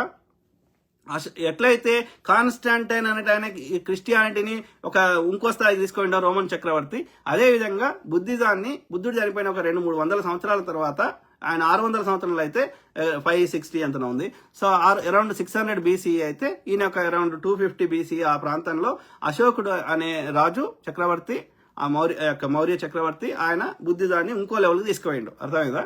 సో ఆ తర్వాత ఈవెన్ కనిష్కులు తర్వాత బెంగాల్లో పాల సామ్రాజ్యం. సో హుయాన్ సాంగ్ అనేట ఆయన వచ్చిండు, పాహియాన్ అంటే ఆయన వచ్చిండు. వాళ్ళు 7వ శతాబ్దము ఇంకో అట్లా. సో 12-13వ శతాబ్దం దాకా బుద్ధిజం, ఎందుకంటే మన దేశంలో హైయెస్ట్ పీక్ ఉండే కాబట్టి ఇక్కడ నుంచి మన యొక్క పక్క రాజ్యాలకి పోయింది. శ్రీలంకకి ఇప్పుడు సిలోన్ అంటారు, శ్రీలంకకి, ఇప్పుడున్న కంబోడియాకి, లావోస్కి, థాయిలాండ్కి, పక్కన చైనాకి, ఈ దేశాలన్నిటికీ ఇక్కడ ఉండే కాబట్టి ఇప్పటికి వాళ్ళు ద ల్యాండ్ ఆఫ్ బుద్ధ అని ఇప్పటికి వచ్చి విజిట్ చేసిపోతారు ఆ దేశాలకు చెందిన వాళ్ళు. అర్థమైందా? సో ఇప్పుడు ఎట్లయితే కొంతమంది మక్కాకో, కొంతమంది రోమ్కో పోతారో, అట్లా చాలా మంది బుద్ధిస్టులు అక్రాస్ ద వరల్డ్ బోధ్గయకు కానీ, సారనాథ్కి కానీ, కుషినగర్కి కానీ, లేకపోతే లుంబినికి కానీ నేటికి విజిట్ చేస్తారు. సో అట్లాంటిది ఈ ముండా కొడుకులు వీని యొక్క యజ్ఞాలు యాగాలు కొంచెం చెత్తను తీసుకొని వచ్చి ఇదంతా ఇవాళ హిందూయిజం అంటుందంతా బుద్ధిజం. ఫస్ట్ తెరావాద బుద్ధిజం ఉండే, అందులో ఏమంటారు, బుద్ధుని యొక్క విగ్రహారాధన లేకుండే, బుద్ధుని యొక్క వెంట్రుకలు లేకపోతే గోర్లు ఇవన్నీ చిన్న పెట్టి ఒక కేసులో పెట్టి ఆ చైత్యాలను కట్టిరు. ఓకే, ఇప్పుడు పాత ఓల్డ్ నువ్వు చైత్యాలకు పోతే, ఇప్పుడు సారనాథ్ లాంటి ప్లేస్కి పోతే నీకు బుద్ధునికి విగ్రహాలు ఉండవు. ఓకే, అల్లికలు ఇట్లా ఉంటది. తర్వాత ఏమైంది, అందులోనే డివిజన్స్ వచ్చినాయి. బుద్ధుడికి రూపం ఉంటేనే మనకు తొందరగా ప్రజలు కనెక్ట్ అవుతారని చెప్పి అలా దీన్ని హీనయానం అంటారు, లేదంటే తెరావాదం అంటారు. ఓకే, ఇప్పటికీ తెరావాద బుద్ధిజం కంబోడియా లాంటి దేశాల్లో నేటికి పాటిస్తున్నారు. ఓకే, సో తర్వాత ఈ యొక్క మహాయానం వచ్చింది, అంటే బుద్ధుడికి విగ్రహం వచ్చింది. ఓకే, రూపం వచ్చింది. ఇప్పుడు రాజగృహ అంటున్నాం కదా బీహార్లో, అక్కడ మొదటి బుద్ధిస్ట్ ఏమంటారు వాళ్ళ యొక్క సమావేశం జరిగింది బుద్ధిస్టులది సో అట్లా ప్రపంచ యాత్రికులు వచ్చేవాళ్ళు, అంత విరాజం లేదు. సో ఆ విధంగా ఈ విగ్రహాల కాన్సెప్ట్ వచ్చింది. ఇప్పుడు మనం హిందూ విగ్రహాలు అంటున్నాం కదా, అన్ని అట్లనే ఉన్నాయి. దాంట్లో ఓన్లీ బుద్ధుని విగ్రహం తొలగించారు అంతే, మిగతా అన్ని అట్లనే ఉన్నాయి. ఇప్పుడు చెప్తున్న దేవి దేవతలు అందరూ ఈ ఆర్యుల దాంట్లో లేవు ఇవన్నీ. అర్థమైందా? సో ఆ తర్వాత మీరు చదవండి, మీకు కరెక్ట్గా బుద్ధిజం గురించి చదువుకోవాలంటే శ్రీలంకకు వండి, లేకపోతే Anuradhapura was their original capital Buddhism. మరి చాలా పెద్ద బుద్ధిస్ట్ టెంపుల్ ఉంటుంది. సో అంకోర్ వాట్, అది ప్రపంచంలోనే పెద్ద యునెస్కో టెంపుల్, అది అందరికి తెలిసిందే. సో వాట్ అంటే టెంపుల్ వాళ్ళ భాషలో. ఓకే, కంబోడియాలో. సో అట్లా మీరు పోండి. ఓకే, మీరు బుద్ధిజం గురించి పూర్తిగా చదవండి. అక్కడ ఇంకా ఒరిజినల్ స్క్రిప్చర్స్ కానీ ఒరిజినల్ అన్ని ఇప్పటికీ దాగి ఉన్నాయి. ఓకే, కాబట్టి బుద్ధిజం గురించి పూర్తి అవగాహన వస్తుంది. ఆ తర్వాత ఈ యొక్క ఈస్టర్న్ చైనా లేదంటే western India, eastern India, so ఆ యొక్క లద్దాఖ్ ఈ ప్రాంతంలో ఏమంటారు ఈ కల్ట్ కల్చర్ వచ్చింది. అంటే కల్ట్ అంటే ఏమంటారు ఈ తంత్రాలు గింత్రాలు అంటారు కదా. సో దాన్ని వజ్రయాన బుద్ధిజం అంటారు. ఇట్లా 3 పాయలుగా విడిపోయింది అన్నట్టు Buddhism. So this is land of Buddha. దీన్ని హిందూ అని ఎందుకన్నారంటే, ఆ పర్షియన్ వాళ్ళు ఎప్పుడైతే భారతదేశం రావాలంటే ఈ యొక్క సింధు నదిని దాటుకొని రావాలి. ఓకే, వాళ్ళు ఇప్పటికి మీరు పర్షియాకు వండి మనం ఎస్తోడు వాళ్ళకేటి అన్ని వాళ్ళు ఎస్తోడు వలుకుతారు. ఓకే, సో కాబట్టి అది హిందూ నదిని దాటుకొని రావాలి కాబట్టి అది హిందూస్థాన్ అని పర్షియా వాళ్ళు పెట్టిన పేరు భారతదేశానికి.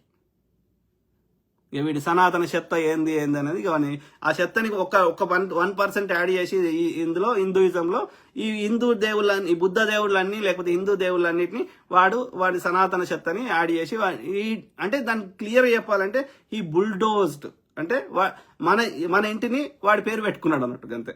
వాని 1% చెత్త యాడ్ చేసి, యజ్ఞాలు యాగాలు యాడ్ చేసి. సో కరెక్ట్గా వీని ఆర్యుల చరిత్ర అర్థం కావాలంటే మీరు జొరాస్ట్రియనిజం చదవండి, పూర్తిగా అర్థమవుతుంది. అవస్థ అనేది ఉంటుంది, డిట్టో సంస్కృతే, చాలా పదాలు కూడా సేమ్ ఉంటాయి.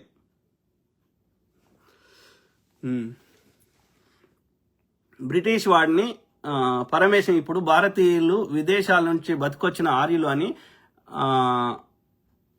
ఈ దేశ రాజ్యాంగం, ఈ దేశ ఆర్యుడు ఆధిపత్యం చేస్తుండే ఇక్కడ మూలవాసుల మీద. సింపుల్. సురాపానం తాగిన వాళ్ళు సురులు, సురాపానం వద్దు అన్న వాళ్ళు అసురులు, మూలవాసులు. సింపుల్. నల్లతోలున్నోడు తెల్లతోలు ఉంటే వాడు గొప్పోడని వాడు ప్రకటించుకున్నాడు. తెల్లతోలున్నోడు ఆధిపత్యం చేయడానికి నల్లతోలు ఉన్నటువంటి శ్రమ చేస్తున్నటువంటి ఎండకెక్కువ ఉండేటువంటి ఈ మూలవాసులు నల్లతోలు ఉంటుంది కాబట్టి వీడిని ఆ యొక్క నీచంగా చూడడం, రాక్షసులు అనడం, అసురులు అనడం మూర్ఖత్వం చేసిండు వాడు దుర్మార్గుడు. కేవలం ఆధిపత్యం తప్ప ఇక్కడ ఏమీ లేదు. సింపుల్. సో ఈ దేశ మూలవాసులు ఇప్పుడు మీరు ఛత్తీస్గఢ్ అడవుల్లో పోతే వాళ్ళ పేర్లన్నీ అసురు అని ఉంటాయి వాళ్ళకి, చాలా మందికి, ఆ అడవి బిడ్డలకి. ఓకే, సో ఎందుకుంటాయి ఆలోచించండి. సో అసురులు అంటే ఎవరో కాదు, మన మూలవాసులనే వాడు పెట్టిండు ఆర్యుడు. మూలవాసులు ప్రమాదంలో పడ్డారు కూడా. పడుతూనే ఉన్నాం, ఏం చేద్దాం, కొట్లాడుతూనే ఉండాలి, తప్పదు. తెలంగాణ శ్యామ్ పగడిపల్లి ఏమంటారు కదా, గుజరాత్ మార్వాడి వాళ్లకు రాజస్థాన్లో ఒక ఓటు ఉంటుంది, తెలంగాణలో ఒక ఓటు ఉంటుంది. దేశంలో నరేంద్ర మోడీ గారు ఏ పౌరుడికైనా ఒకే ఓటు ఉండాలి అంటున్నారు. అదే వాళ్ళకి అదే నాకు ఎక్కడ బాధ అవుతుంది అంటే, ఎంత కిరాతకుడి కూడా ఎక్కడో చోట వాని లోపల 1% అన్న మంచితనం ఉంటుందేమో అనిపిస్తుంది నాకు. ఎందుకంటే 100 నేరాలు చేసినప్పుడు కూడా వాని తల్లిని ప్రేమిస్తాడు. ఓకే, వాని కొడుకునో బిడ్డనో ప్రేమిస్తాడు. వాడు నేరం చేసినోడు వాని కొడుకో బిడ్డనో మళ్ళీ నేరస్తుడు కావాలని కోరుకోడు. ఓకే, వాడు విధి లేని పరిస్థితుల్లో చేసి ఉంటాడు. సో అట్లా అంత దుర్మార్గులు కూడా వాని లోపల ఎంతో కొంత 1% అన్న మంచితనం ఉంటుంది. కానీ బీజేపీ ఆర్ఎస్ఎస్ వాళ్ళ మాత్రము ఈ ముండా కొడుకులలో 1% కాదు కదా, 0.0% కూడా ఉండదు. డబ్బుల కోసము, మోసం చేయడం కోసము, గెలవడం కోసము ఎంత నీచానికైనా దిగజారుతారు, ఎన్ని అబద్ధాలైనా ఆడతారు, ఎంతమందినైనా చంపడానికి ఒక్క నిమిషం వెనకాడదు. అందుకే వాళ్ళు ఏమంటారు, మూర్ఖులే అంటారు, ఇంకేమంటారు. ఒకే ఓటు ఉండాలి అంటున్నాడు. కానీ ఈ విధవలు కాదు, ఇప్పుడు ప్రజలని మోసం చేస్తున్నావు, మీడియాని కంట్రోల్ చేస్తున్నావు, సోషల్ మీడియా చెత్త నింపుతున్నావు, మతం చుట్టూ తిప్పుతున్నావు, ఇవన్నీ సరిపోవా? మరి ప్రతిపక్ష పార్టీలను అరెస్ట్ చేసాడు ఎందుకు? ప్రతిపక్ష పార్టీలో ఉన్న వాళ్ళు అవినీతి పరులైతే నీ పార్టీలు ఎందుకు జాయిన్ చేసుకున్నాడు? ఈ సిబిఐ ఈడీలను బీజేపీ అనుబంధ సంస్థలు ఎందుకు వాడు? సార్ పేరు మీద మోసం చేసాడు ఎందుకు? నీకు ఎవరైతే ఓట్లు లేరు అనుకుంటే వాళ్ళ ఓట్లు చెల్లకుండా చేసాడు ఎందుకు? నీకు లేని వాళ్ళకి ఫేక్ ఓట్లు ఎందుకు యాడ్ చేసుకున్నాడు? ఎక్కడి నుంచో మీ బీజేపీ పాలిత రాష్ట్రాల నుంచి పైసలు ఇచ్చి తెప్పించి ఓట్లు వేయించాడు ఎందుకు? నువ్వు నీతిపరుడు అయితే, నీ సిద్ధాంతం కరెక్ట్ అయితే ప్రజలు నీకు ఓటేయాలి కదా. నువ్వు రామ మందిరం, బాబరీ మసీద్ గులగొట్టినప్పుడే ఓట్లు వాడాలి కదా. ప్రజలు ఓట్లు వేస్తలేరు, మోసం చేస్తున్నావు అనేది నీ అంతరాత్మకు తెలుసు. 14 రాష్ట్రాల్లో బీజేపీ రాకముందు 14 రాష్ట్రాల్లో ఉన్నటువంటి ప్రతిపక్ష పార్టీలో చెందిన ప్రభుత్వాలని ఎందుకు గులగొట్టినావు? ప్రజలు ఓట్లేస్తే లేదు, ప్రజలు ఓట్లేసి గెలిచిన ప్రభుత్వాలను ఎందుకు గులగొట్టినావు? అక్కడ ఉన్న వాళ్ళ నాయకులను ఎందుకు ఎత్తుకుపోయినావు? ఎందుకు సిబిఐ ఈడీ చూపెట్టి ఇది చేసినావు? అంటే నీకు గెలిచే సత్తా లేదని అర్థమే కదా, ప్రజలు ఓట్లేస్తలేని అర్థమే కదా. మోసం చేయడానికి ఎన్నికలు ఎందుకు? మరి గెలిచిన సంకల్ప కుదుకునేది ఎందుకు? అందుకే అంటున్నా, మీరు మనుషులు కాదు. అక్కడికి వెళ్ళి నరేంద్ర మోడీ గారికి ఓటు వేసి వస్తారు. ఇక్కడికి వచ్చి కొందరున్నారు బ్రదర్, అక్కడ కూడా కొట్లాడుతున్నారు. రాజస్థాన్లో, గుజరాత్లో కూడా కొట్లాడుతున్న వాళ్ళు చాలా మంది ఉన్నారు. ఈ మూర్ఖులను నచ్చిన వాళ్ళు కూడా చాలా మంది ఉన్నారు. కానీ పిచ్చినా కొడుకులు కొంతమంది ఉంటారు, ఇక రాజాసింగ్ లాంటి వాళ్ళు పిచ్చినా కొడుకులు. నార్త్ ఇండియాలో ఎక్కువ కొట్లాడుతారు ఈ మధ్య కాలంలో. తెలంగాణ శ్యామ్ పగడిపల్లి ఏమంటున్నారు, మల్లికార్జున ఖర్గే గారికి కుల వివక్షత ఎదురైంది. ఈ విషయం నరేంద్ర మోడీ గారికి కూడా తెలుసు, కానీ ఖండించలేదు. దేశంలో ప్రధాన ప్రతిపక్ష నాయకుడు, జాతీయ కాంగ్రెస్ పార్టీ అధ్యక్షుడికే ఈ గతి పట్టింది అని అంటే ఇంకా సామాన్యమైనటువంటి జనాల పరిస్థితి ఏంటి? గ్రామాల్లో అన్నగారు ఇది 80 ఏళ్ల స్వాతంత్రం అని మనం గర్వపడుతున్నాం, కానీ బ్రిటిష్ వాడి రూపంలో మన దేశంలో బతికే ఉన్నాడు ప్రజల మధ్య కులమత గొడవలు సృష్టించడానికి. Totally brother, totally. సో అంతేందుకు ఇప్పుడు కాంగ్రెస్ అధ్యక్షుడు ఏది ఐ అండర్స్టాండ్, ఓకే. కానీ ఇప్పుడు బీజేపీ అధ్యక్షుడు ఉన్న ఆయనని ఒక్కడే దళితుడు ఆయన బంగారు లక్ష్మణ్ ₹1,00,000 లంచం తీసుకున్నాడు అని చెప్పి ఆయన తెహల్కాన్ ఏదో అని చెప్పి ఆయన ఏం చేసిరో మనం చూసినాం. మళ్ళీ తర్వాత ఇంకో దళితుడు ఎప్పుడైనా అయిందా? పోనీ దేశం లెవెల్ కాదు, రాష్ట్ర స్థాయిలో అయిందా? ఇంకో బాపన్న తీసుకొచ్చి పెట్టిర్రు. మున్నూరు కాపాడు ఉండే మున్నూరు కాపాడు తీసేసి బాపన్న పెట్టిర్రు. మాదిగాని పెట్టమాను, మందకృష్ణ మాదిగాని చేయమని, వాడు బాగా సపోర్ట్ చేస్తుండు కదా, చేయమని చూద్దాం. చెయ్యరు. మాదిగోని కిందనో లేకపోతే దళితుని కిందనో వాళ్ళు పనిచేయడానికి వీళ్ళు మా కాళ్ళ కింద ఉండేటువంటి ఇలా మా కాళ్ళ కింద ఉన్నోడు చెప్తే మేము వింటామా అని వాళ్ళు అనుకుంటారు. వాళ్ళు కులం పేరు మీద దూషి కాంగ్రెస్ వాడే తెచ్చిండు ఆ చట్టం, అట్రాసిటీ చట్టం. లేకపోతే కులం మీద అదొక తిట్టు, మాదిగా మాల అనేది ఒక తిట్టు, అది నా చిన్నప్పుడు. సో అట్లాంటి భావజాలం ఉన్న వాళ్ళు ఇప్పుడు పార్లమెంట్ ఓపెనింగ్కి ఎవరు వచ్చిర్రు? ఎవరు వచ్చారు? బ్రాహ్మణులే కదా మొత్తం కాషాయం వేసుకొని. దాన్ని బట్టి మీరు అర్థం చేసుకోండి. మీరు ఎప్పుడైనా చిన్నజీఆర్ అంటే ఆయన, ఈవెన్ కేసీఆర్ అనే ముఖ్యమంత్రి కేసీఆర్ అంటే ఆయన చిన్నజీఆర్ కాలు మొక్కిండు, గోదావరి జిల్లా టైపిస్ట్ అయిన బ్రాహ్మణ్కి. అట్లనే రేవంత్ రెడ్డి గారు మొక్కిరు. కానీ చిన్నజీఆర్ అంటే ఆయన ఇంకో బ్రాహ్మణి కాలు మొక్కం కూడా నేను చూడలే. అంటే అర్థం చేసుకోండి, చిన్న పోరాడైన బ్రాహ్మణుడు కూడా వేరే వాళ్ళ కాలు మొక్కడు. అంటే ఎందుకని? వాడు రాసుకున్నాడు ఆర్యుణ్ణి అంటే గొప్పవాడిని అని రాసుకున్నాడు. వాడు గొప్పవాడు అందరి చేత కాలు మొక్కించుకుంటాడే వాడు మొక్కాడు. Very unfortunate. సో అయితే వాడు వచ్చేటప్పుడు వాళ్ళ స్త్రీలను తెలియదు కాబట్టి స్త్రీలను కూడా సూత్రులు అన్నాడు. సో బ్రిటిష్ వాడు ఇంకా బీజేపీ వాడి రూపంలో, కరెక్ట్ బ్రదర్, బీజేపీ వాడి దేశంలో, బ్రిటిష్ వాడి దేశంలో ఏమన్నా వదిలేసిపోయిండు మనకి అంటే వాడి వారసులైనటువంటి బ్రిటిష్ జనతా పార్టీని. ఇది 100,000% వాస్తవం. వాడు కులాల మధ్య గొడవ, మతాల మధ్య గొడవ పెట్టిండు, వీడు అదే పెడుతున్నాడు. ఎందుకంటే టు డిస్ట్రాక్ట్, అంటే వీడి యొక్క దోపిడి నుంచి ప్రజల్ని డిస్ట్రాక్ట్ చేయడానికి పెడుతున్నాడు. ఓకే, వాడు సంపద దోసుకున్నాడు, వీడు సంపద దోసుకుంటున్నాడు. వాడు ఏది అభివృద్ధి చేయలేదు, వీడు అభివృద్ధి చేస్తలేడు. సో బ్రిటిష్ వాడికి పూర్తిగా నకలు, వాళ్ళ యొక్క వారసుని ఎవరు వదిలేసిండు. ఇప్పుడు ఇన్ని దేశాలు తిరిగిండు, వాళ్ళకి సేవ చేసి వచ్చిండు, వాళ్ళకి డీల్స్ ఇచ్చిండు తప్ప మనకు చేసింది ఏమీ లేదు. కాబట్టి వాడు బ్రిటిష్ వాడు వాళ్ళ యొక్క వారసుని వదిలేసిపోయిండ్రా అంటే బ్రిటిష్ జనతా పార్టీని, వాళ్ళకి మెర్సీ పిటిషన్ రాసినవన్నీ వానికి బానిసత్వాన్ని చేసిన మూర్ఖులని. సంత్ కుమార్ రాజా సాబ్ నమస్తే. నమస్తే బ్రదర్, నమస్తే. చెప్పురా నాయన. ఇప్పుడు నేను ఫ్యాక్ట్స్ చెప్పినప్పుడు నువ్వు ఇప్పుడు రాజేష్ అంటే ఉన్నాడు, నీ బొంద అంటున్నా. నా బొంద ఓకే అగ్రీ చేస్తా. ఓకే, నా బొంద సరిపోదు కదా. బొంద ఎందుకంటే నువ్వు ఆ కారణం చెప్పొచ్చు కదా. నేను ఏం తప్పు చెప్పినో చెప్పొచ్చు కదా. మీ సావర్కర్ ఎక్కడ బ్రిటిష్ వాళ్ళతో పోరాటం చేసిండో చూపెట్టవచ్చు కదా. మేము నోరు మూసుకుంటాం కదా. నువ్వు వీడియో చూపెట్టు, ఇంకోటి చూపెట్టు. మీ ఎడ్గేవాకర్ ఎక్కడ పోరాటం చేసిండో, మీ గోల్వాల్కర్ ఎక్కడ పోరాటం చేసిండో చూపెట్టరా అయ్యా. ఎందుకు ఇంక్లూడింగ్ బ్రిటిష్ వాడు కూడా ఒకసారి వీళ్ళని బ్యాన్ చేసిండు పంజాబ్లో, ఇది ఆర్ఎస్ఎస్ని. తర్వాత స్వతంత్రం వచ్చినాక 3 సార్లు బ్యాన్ అయింది. తర్వాత ఏంది, ఇదంతా తలకాయనొప్పి అని చెప్పి వాడు రిజిస్టర్ కూడా చేసుకోడాడు. అందరు లెక్కలు అడుగుతాడు సిబిఐ ఈడీ అని. ఆర్ఎస్ఎస్కి అడగడానికి వానికి రిజిస్టర్డ్ లేనే లేదు. వానికి ఎవరు డబ్బులు ఇస్తుండు, ఎక్కడికి పోతున్నాయి, ఏంటిది ఎవరిని తెలియదు ఇప్పటికీ. ఎందుకంటే they did not register. NGO పెట్టుకోవాలన్నా, చిన్న కంపెనీ పెట్టుకోవాలన్నా, చిన్న వ్యాపారం చేయాలన్నా వాడు రిజిస్టర్ చేసుకోవాలి, వాడు ట్యాక్స్ కట్టాలి. ఆర్ఎస్ఎస్కి ట్యాక్స్ లేదు, రిజిస్టర్ లేదు, కానీ ఆర్ఎస్ఎస్ నడుస్తుంది. దాంట్లో 28 విభాగాలు ఉంటే నడుస్తుంది, అంతా ఓవరాల్గానే.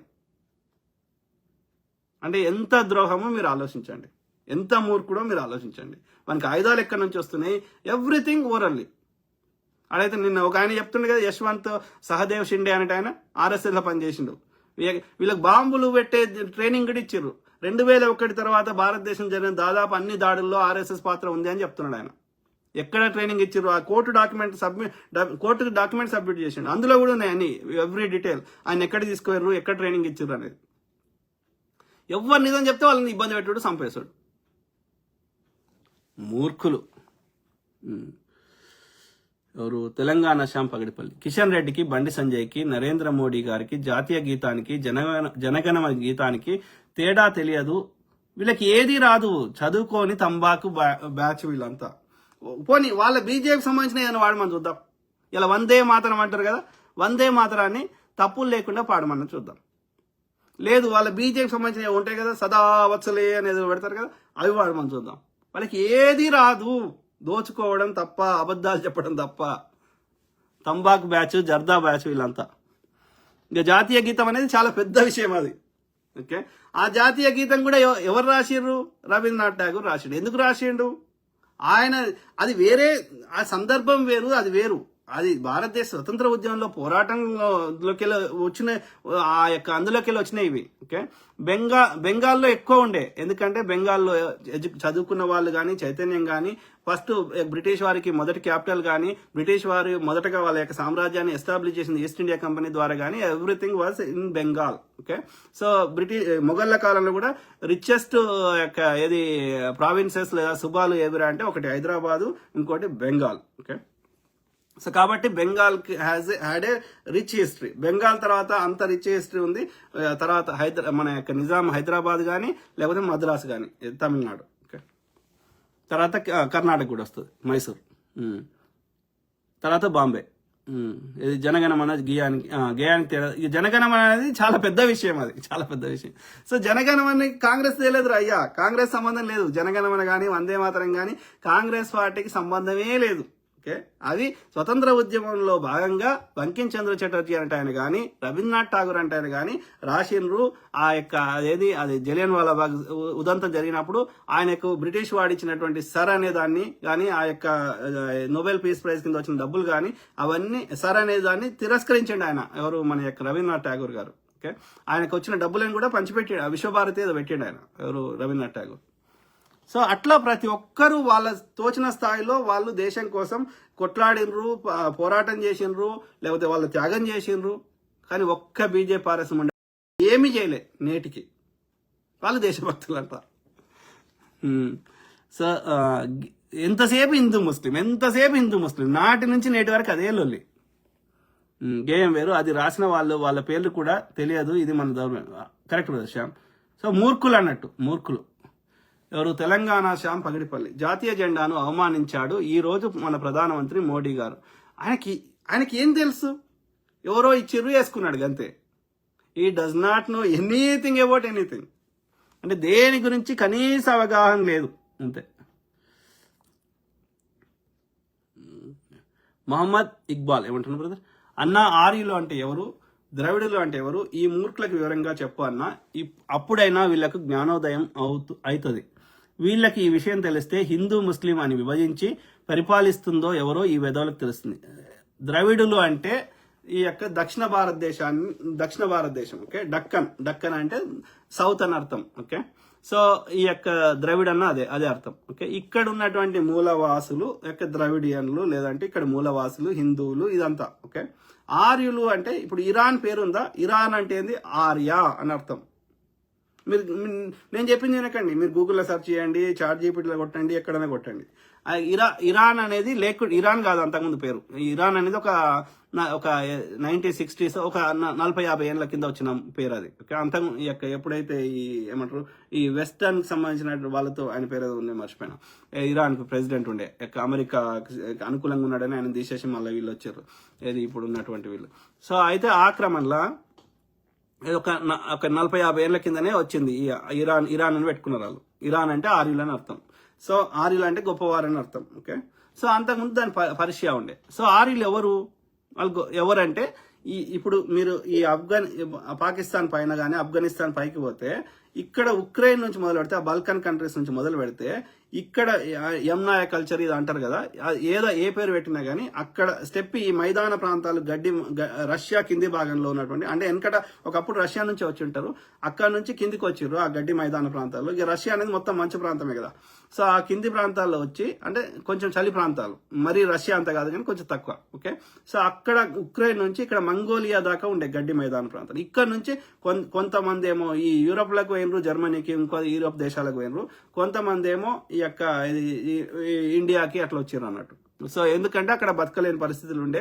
సో ఇప్పుడు ఇండియన్ సివిలైజేషన్ అంటే సింధు నాగరికత వాళ్ళ ఎందుకు అంటే ఈ ఆర్యులు ఒక్కొక్కరు వచ్చినప్పుడు వీళ్ళ యొక్క అక్కడ న్యాచురల్ కలామిటీస్ వచ్చినాయి. ఇప్పటికీ వాళ్ళకి కరెక్ట్ రీజన్ తెలియదు. సో లేదు అంటే ఈ ఆర్యుల ఆగమనం వల్ల వాళ్ళే కిందికి వచ్చిర్రు తెలియదు కరెక్ట్ గా. సో ఏది ఏమైనా ఈ ఆర్యులు అనే వాళ్ళు అయితే మెల్లమెల్లగా వచ్చిర్రు. ఇప్పుడు అన్ని ప్రాంతాలకు వచ్చి ఈవెన్ హిట్లర్ కూడా చెప్పుకునేవాడు, నేను ఆర్యులమని గొప్పగా చెప్పుకున్నాడు, మన బ్లడ్ వేరని చెప్పుకునేటోడు. వాళ్ళకి సంబంధించిన హిట్లర్ సామ్రాజ్యం సంబంధించిన వాళ్ళని ఏమంటారు, వాళ్ళ యొక్క ఆర్య యొక్క ఒకటి ఉంటుంది ఇక్కడ మన యొక్క కాశ్మీర్ లోయలో, పాకిస్తాన్ లో ఉంది ఇప్పుడు. అక్కడ ఒక ప్లేస్ ఉంటుంది, దాని పేరుని మర్చిపోయినా. సో అక్కడ ఆర్యులు అని చెప్పుకుంటారు. అక్కడికి వచ్చి హిట్లర్ సంబంధించిన వాళ్ళు వాళ్ళతో పిల్లలకి అంటారు, నేటికి వస్తారు. ఓకే, సో అంటే మా బ్లడ్ వేరు అని చెప్పుకుంటాడు, వాళ్ళే కనాలంటాడు. అంటే హిట్లర్ అట్లా గొప్ప చెప్పుకుంటాడు ఆర్యులు అని చెప్పి. ఆయన స్వస్తి కూడా పెట్టుకున్నాడు, ఆర్యుల నుంచి వచ్చింది కావచ్చు. సో ఆ విధంగా ఈ యూరోప్లో కానీ, అట్లనే మన ఇండియాలో కానీ, ఇక్కడ ఇరాన్ కానీ, పర్షియాలో కానీ, ఓకే, వీళ్ళందరూ ఆర్యులు అని చెప్పుకుంటారు. సో ఆర్యుల కల్చర్ ఏంది అనేది మీకు అర్థం కావాలంటే మీరు కరెక్ట్ చదువుకోవాల్సింది ఈ ఇరాన్ అనేది ఇస్లామైజేషన్ కాకముందు, అంటే ఈ యొక్క అరబ్ దేశాలు, సౌదీ ఇట్లా ఈ దేశాల్లో పుట్టింది కదా, ఇది సౌదీ అరేబియా, అరబ్ దేశాల్లో, ఈ అరబ్ దేశాల్లో పుట్టిన ఇస్లాము ఈ ఎక్స్పాండ్ కాకముందు, అంటే ఇరాన్కి ఇవన్నిటికి పర్షియాకి రాకముందు, ఓకే, అక్కడి ప్రజల జీవన స్థితులు ఏముండే అంటే ఇప్పుడు జొరాస్ట్రియన్ చదువుకుంటే మీకు కరెక్ట్ అర్థమవుతుంది. ఇరాన్ ఇస్లామైజేషన్ కాకముందు ఇరాన్ ప్రజల యొక్క మతం ఏంది, వాళ్ళ జీవన స్థితిగతులు ఏంది అంటే మీరు కరెక్ట్ అర్థం కావాలంటే ఇక్కడ మనం పార్సీలు అంటున్నాం కదా, జొరాస్ట్రియన్లు, వాళ్ళ మొక్కే దేవుడు, వాళ్ళ యొక్క మత గ్రంథాలు, వాళ్ళు చెప్పే ఆ మంత్రాలు, వాళ్ళ యొక్క యజ్ఞాలు, అగ్ని మొక్కే కల్చరు, అవన్నీ మీకు చదవండి. ఆ జొరతృష్ట్ర ఆయన గురించి, ఆ యొక్క వాళ్ళ మొత్తం మీకు అర్థమవుతుంది. సో అది ఆర్యులు, అక్కడి నుంచి వచ్చిన వాళ్ళు, ఓకే. డిట్టో సంస్కృతం లాగానే ఉంటుంది. ఇక్కడ ఈ వరుణుడు, ఈ ఇంద్రుడు, ఈ దేవుళ్ళు, ఈ పేర్లు అవే ఉంటాయి. హిటైట్ కల్చర్ అని, అసిరియన్ కల్చర్ అని, ఇవన్నిట్లో కూడా ఈ ఆర్యులది ఇన్ఫ్లుయెన్సే ఉంటుంది. సేమ్ పేర్లు ఉంటాయి, సేమ్ వర్డ్స్ సేమ్ ఉంటాయి. ఎక్కడి నుంచి వస్తాయి? ఇంద్రుడు అనేది సేమ్ ఉంటుంది, అర్థమైందా?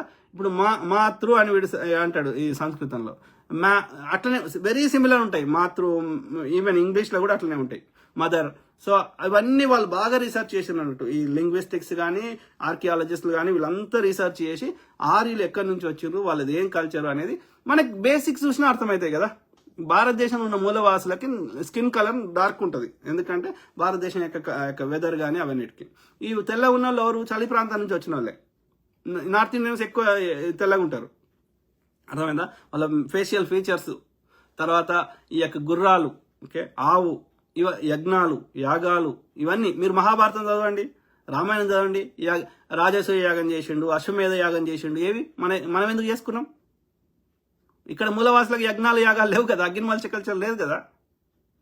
సో కాబట్టి అవన్నీ ఆర్యులకు సంబంధించినవి. వాళ్ళు అక్కడ ఈ సింధు నదికి అవతల ఉన్న వాళ్ళు, ఓకే, అర్థమైందా? సో అది ఆర్యులు. ఇక ద్రవిడులు అంటే ఇక్కడ ఉన్న మూలవాసులు, సింపుల్. సో ఇక్కడున్న మూలవాసులు 2-3 రకాలుగా మొక్కేవాళ్ళు, అంటే వాళ్ళు ఒక జీవన విధానం అలవాడిస్తారు. ఒకటి బుద్ధిజం, ఇంకోటి అజీవకాలని, తర్వాత జైనిజం. ఇవన్నీ ఇక్కడ మూలవాసులు చేసుకున్నాయి అన్నట్టు, డిఫరెంట్ సెక్స్. అవన్నీ శ్రమ నుంచి జ్ఞానం నుంచి వచ్చిన పరంపర ఇవి, ఓకే. ఇలా ఇది విగ్రహారాధన కల్చర్ లేదు, ఇవన్నీ వాళ్ళు చెప్పే ఇవి ఆర్యుల చెత్త లేదు, ఇదంతా తర్వాత వచ్చింది, బుద్ధిజంలో తర్వాత వచ్చింది. సో అది మిత్రులారా, ఇది శ్యామ్ ఏమంటున్నావు? శ్యామ్, పవిత్రమైన జాతీయ జెండాకు ఎన్ని రంగులు ఉంటాయో కూడా తెలియని రాజకీయ వ్యభిచార దొంగలు జెండా ఎగరేస్తా ఉంటే బాధగా ఉంది. అదే బ్రదర్, వెరీ అన్ఫార్చునేట్. కానీ మనం ఇప్పుడు ప్రజల్ని చైతన్యం చేయడము, యొక్క బీజేపీ ఆర్ఎస్ఎస్ లేకుండా చేయడము అనేది మనము చేసుకోగలిగితే అది బెటరు. కానీ టైం పడుతుంది, దేనికైనా టైం పడుతుంది. ఎంత క్రూరమైన రాజు వచ్చి ఒక వెనకటి ఎట్లుండే ఎన్నికల ప్రాసెస్ లేకుండే కదా, బలమైనోడే రాజు ఉండే కదా. సో వాడు మంచి రాజు వస్తే మంచి జరిగింది, చెడు రాజు వస్తే అనుభవించాల్సి వచ్చేది. కానీ ప్రజల ఉసురు తగులుతుంది కదా, నేచర్ ఊరుకోదు కదా. సో ఆ టైం కూడా వీళ్ళకి దగ్గర వచ్చిందని నేను అనుకుంటున్నా. తెలంగాణ శాంపల్, మీ ఫేస్బుక్ పోస్టులు నాకు రావడం లేదన్న గారు. ఎఫ్బి మొత్తం బీజేపీ వాడు కంట్రోల్ చేస్తున్నాడని అన్ని సంస్థల్ని వాటి కంట్రోల్ పెట్టుకున్నాడు. Correct brother. ఎవ్వడు ప్రశ్నిస్తే, ఎవ్వడు ముచ్చడి చెప్పితే, వాడి అందరినీ కంట్రోల్ చేయాలి. ఎందుకు కంట్రోల్ చేస్తావు? నీ తప్పులను సరిదిద్దుకో. మేము నెత్తినోరు కొట్టుకుంటున్నప్పుడు, నీవు తప్పు చేసినప్పుడు, నీవు అన్యాయం చేసినప్పుడు మేము చెప్తే, మాలాంటి వాళ్ళందరం చెప్తే సరిదిద్దుకో, మంచి చెయ్యి. అంతేగాని ఎవడు ప్రశ్నిస్తే వాడిని ఇబ్బంది పెడతా ఏందిది? ఎక్కడికి పోతుంది? నువ్వు మమ్మల్ని ఇబ్బంది పెడితే మరి నేచర్ ఏం చేస్తుంది? యూనివర్సల్ కాన్షియస్నెస్ ఏం చేస్తుంది? For every action there is an equal and opposite reaction. నువ్వు చెప్పిందే కర్మ సిద్ధాంతం. మనము ఏది సృష్టించలేము, ఏది నాశనం కాదు. అంటే ఏమర్థం? నువ్వు చేసినటువంటి ఆ చెడు యాక్షన్ అనేది, కర్మ అనేది, ఆ క్వాంటమ్ మెకానిక్స్ అనేది, it will come back to you with interest, with intensity. Only the time. గుర్తుపెట్టుకోండి బిడ్డ. మూర్ఖులు టైం వస్తుంది, దేనికైనా టైం వస్తుంది. అది మిత్రులారా, ఐ కీప్ టాకింగ్, మాట్లాడుతూనే ఉంటా, ప్రతి అంశం మీద అవగాహన చేస్తా, అట్లనే మీ తరఫున వాయిస్ ఇస్తా. ఓకే.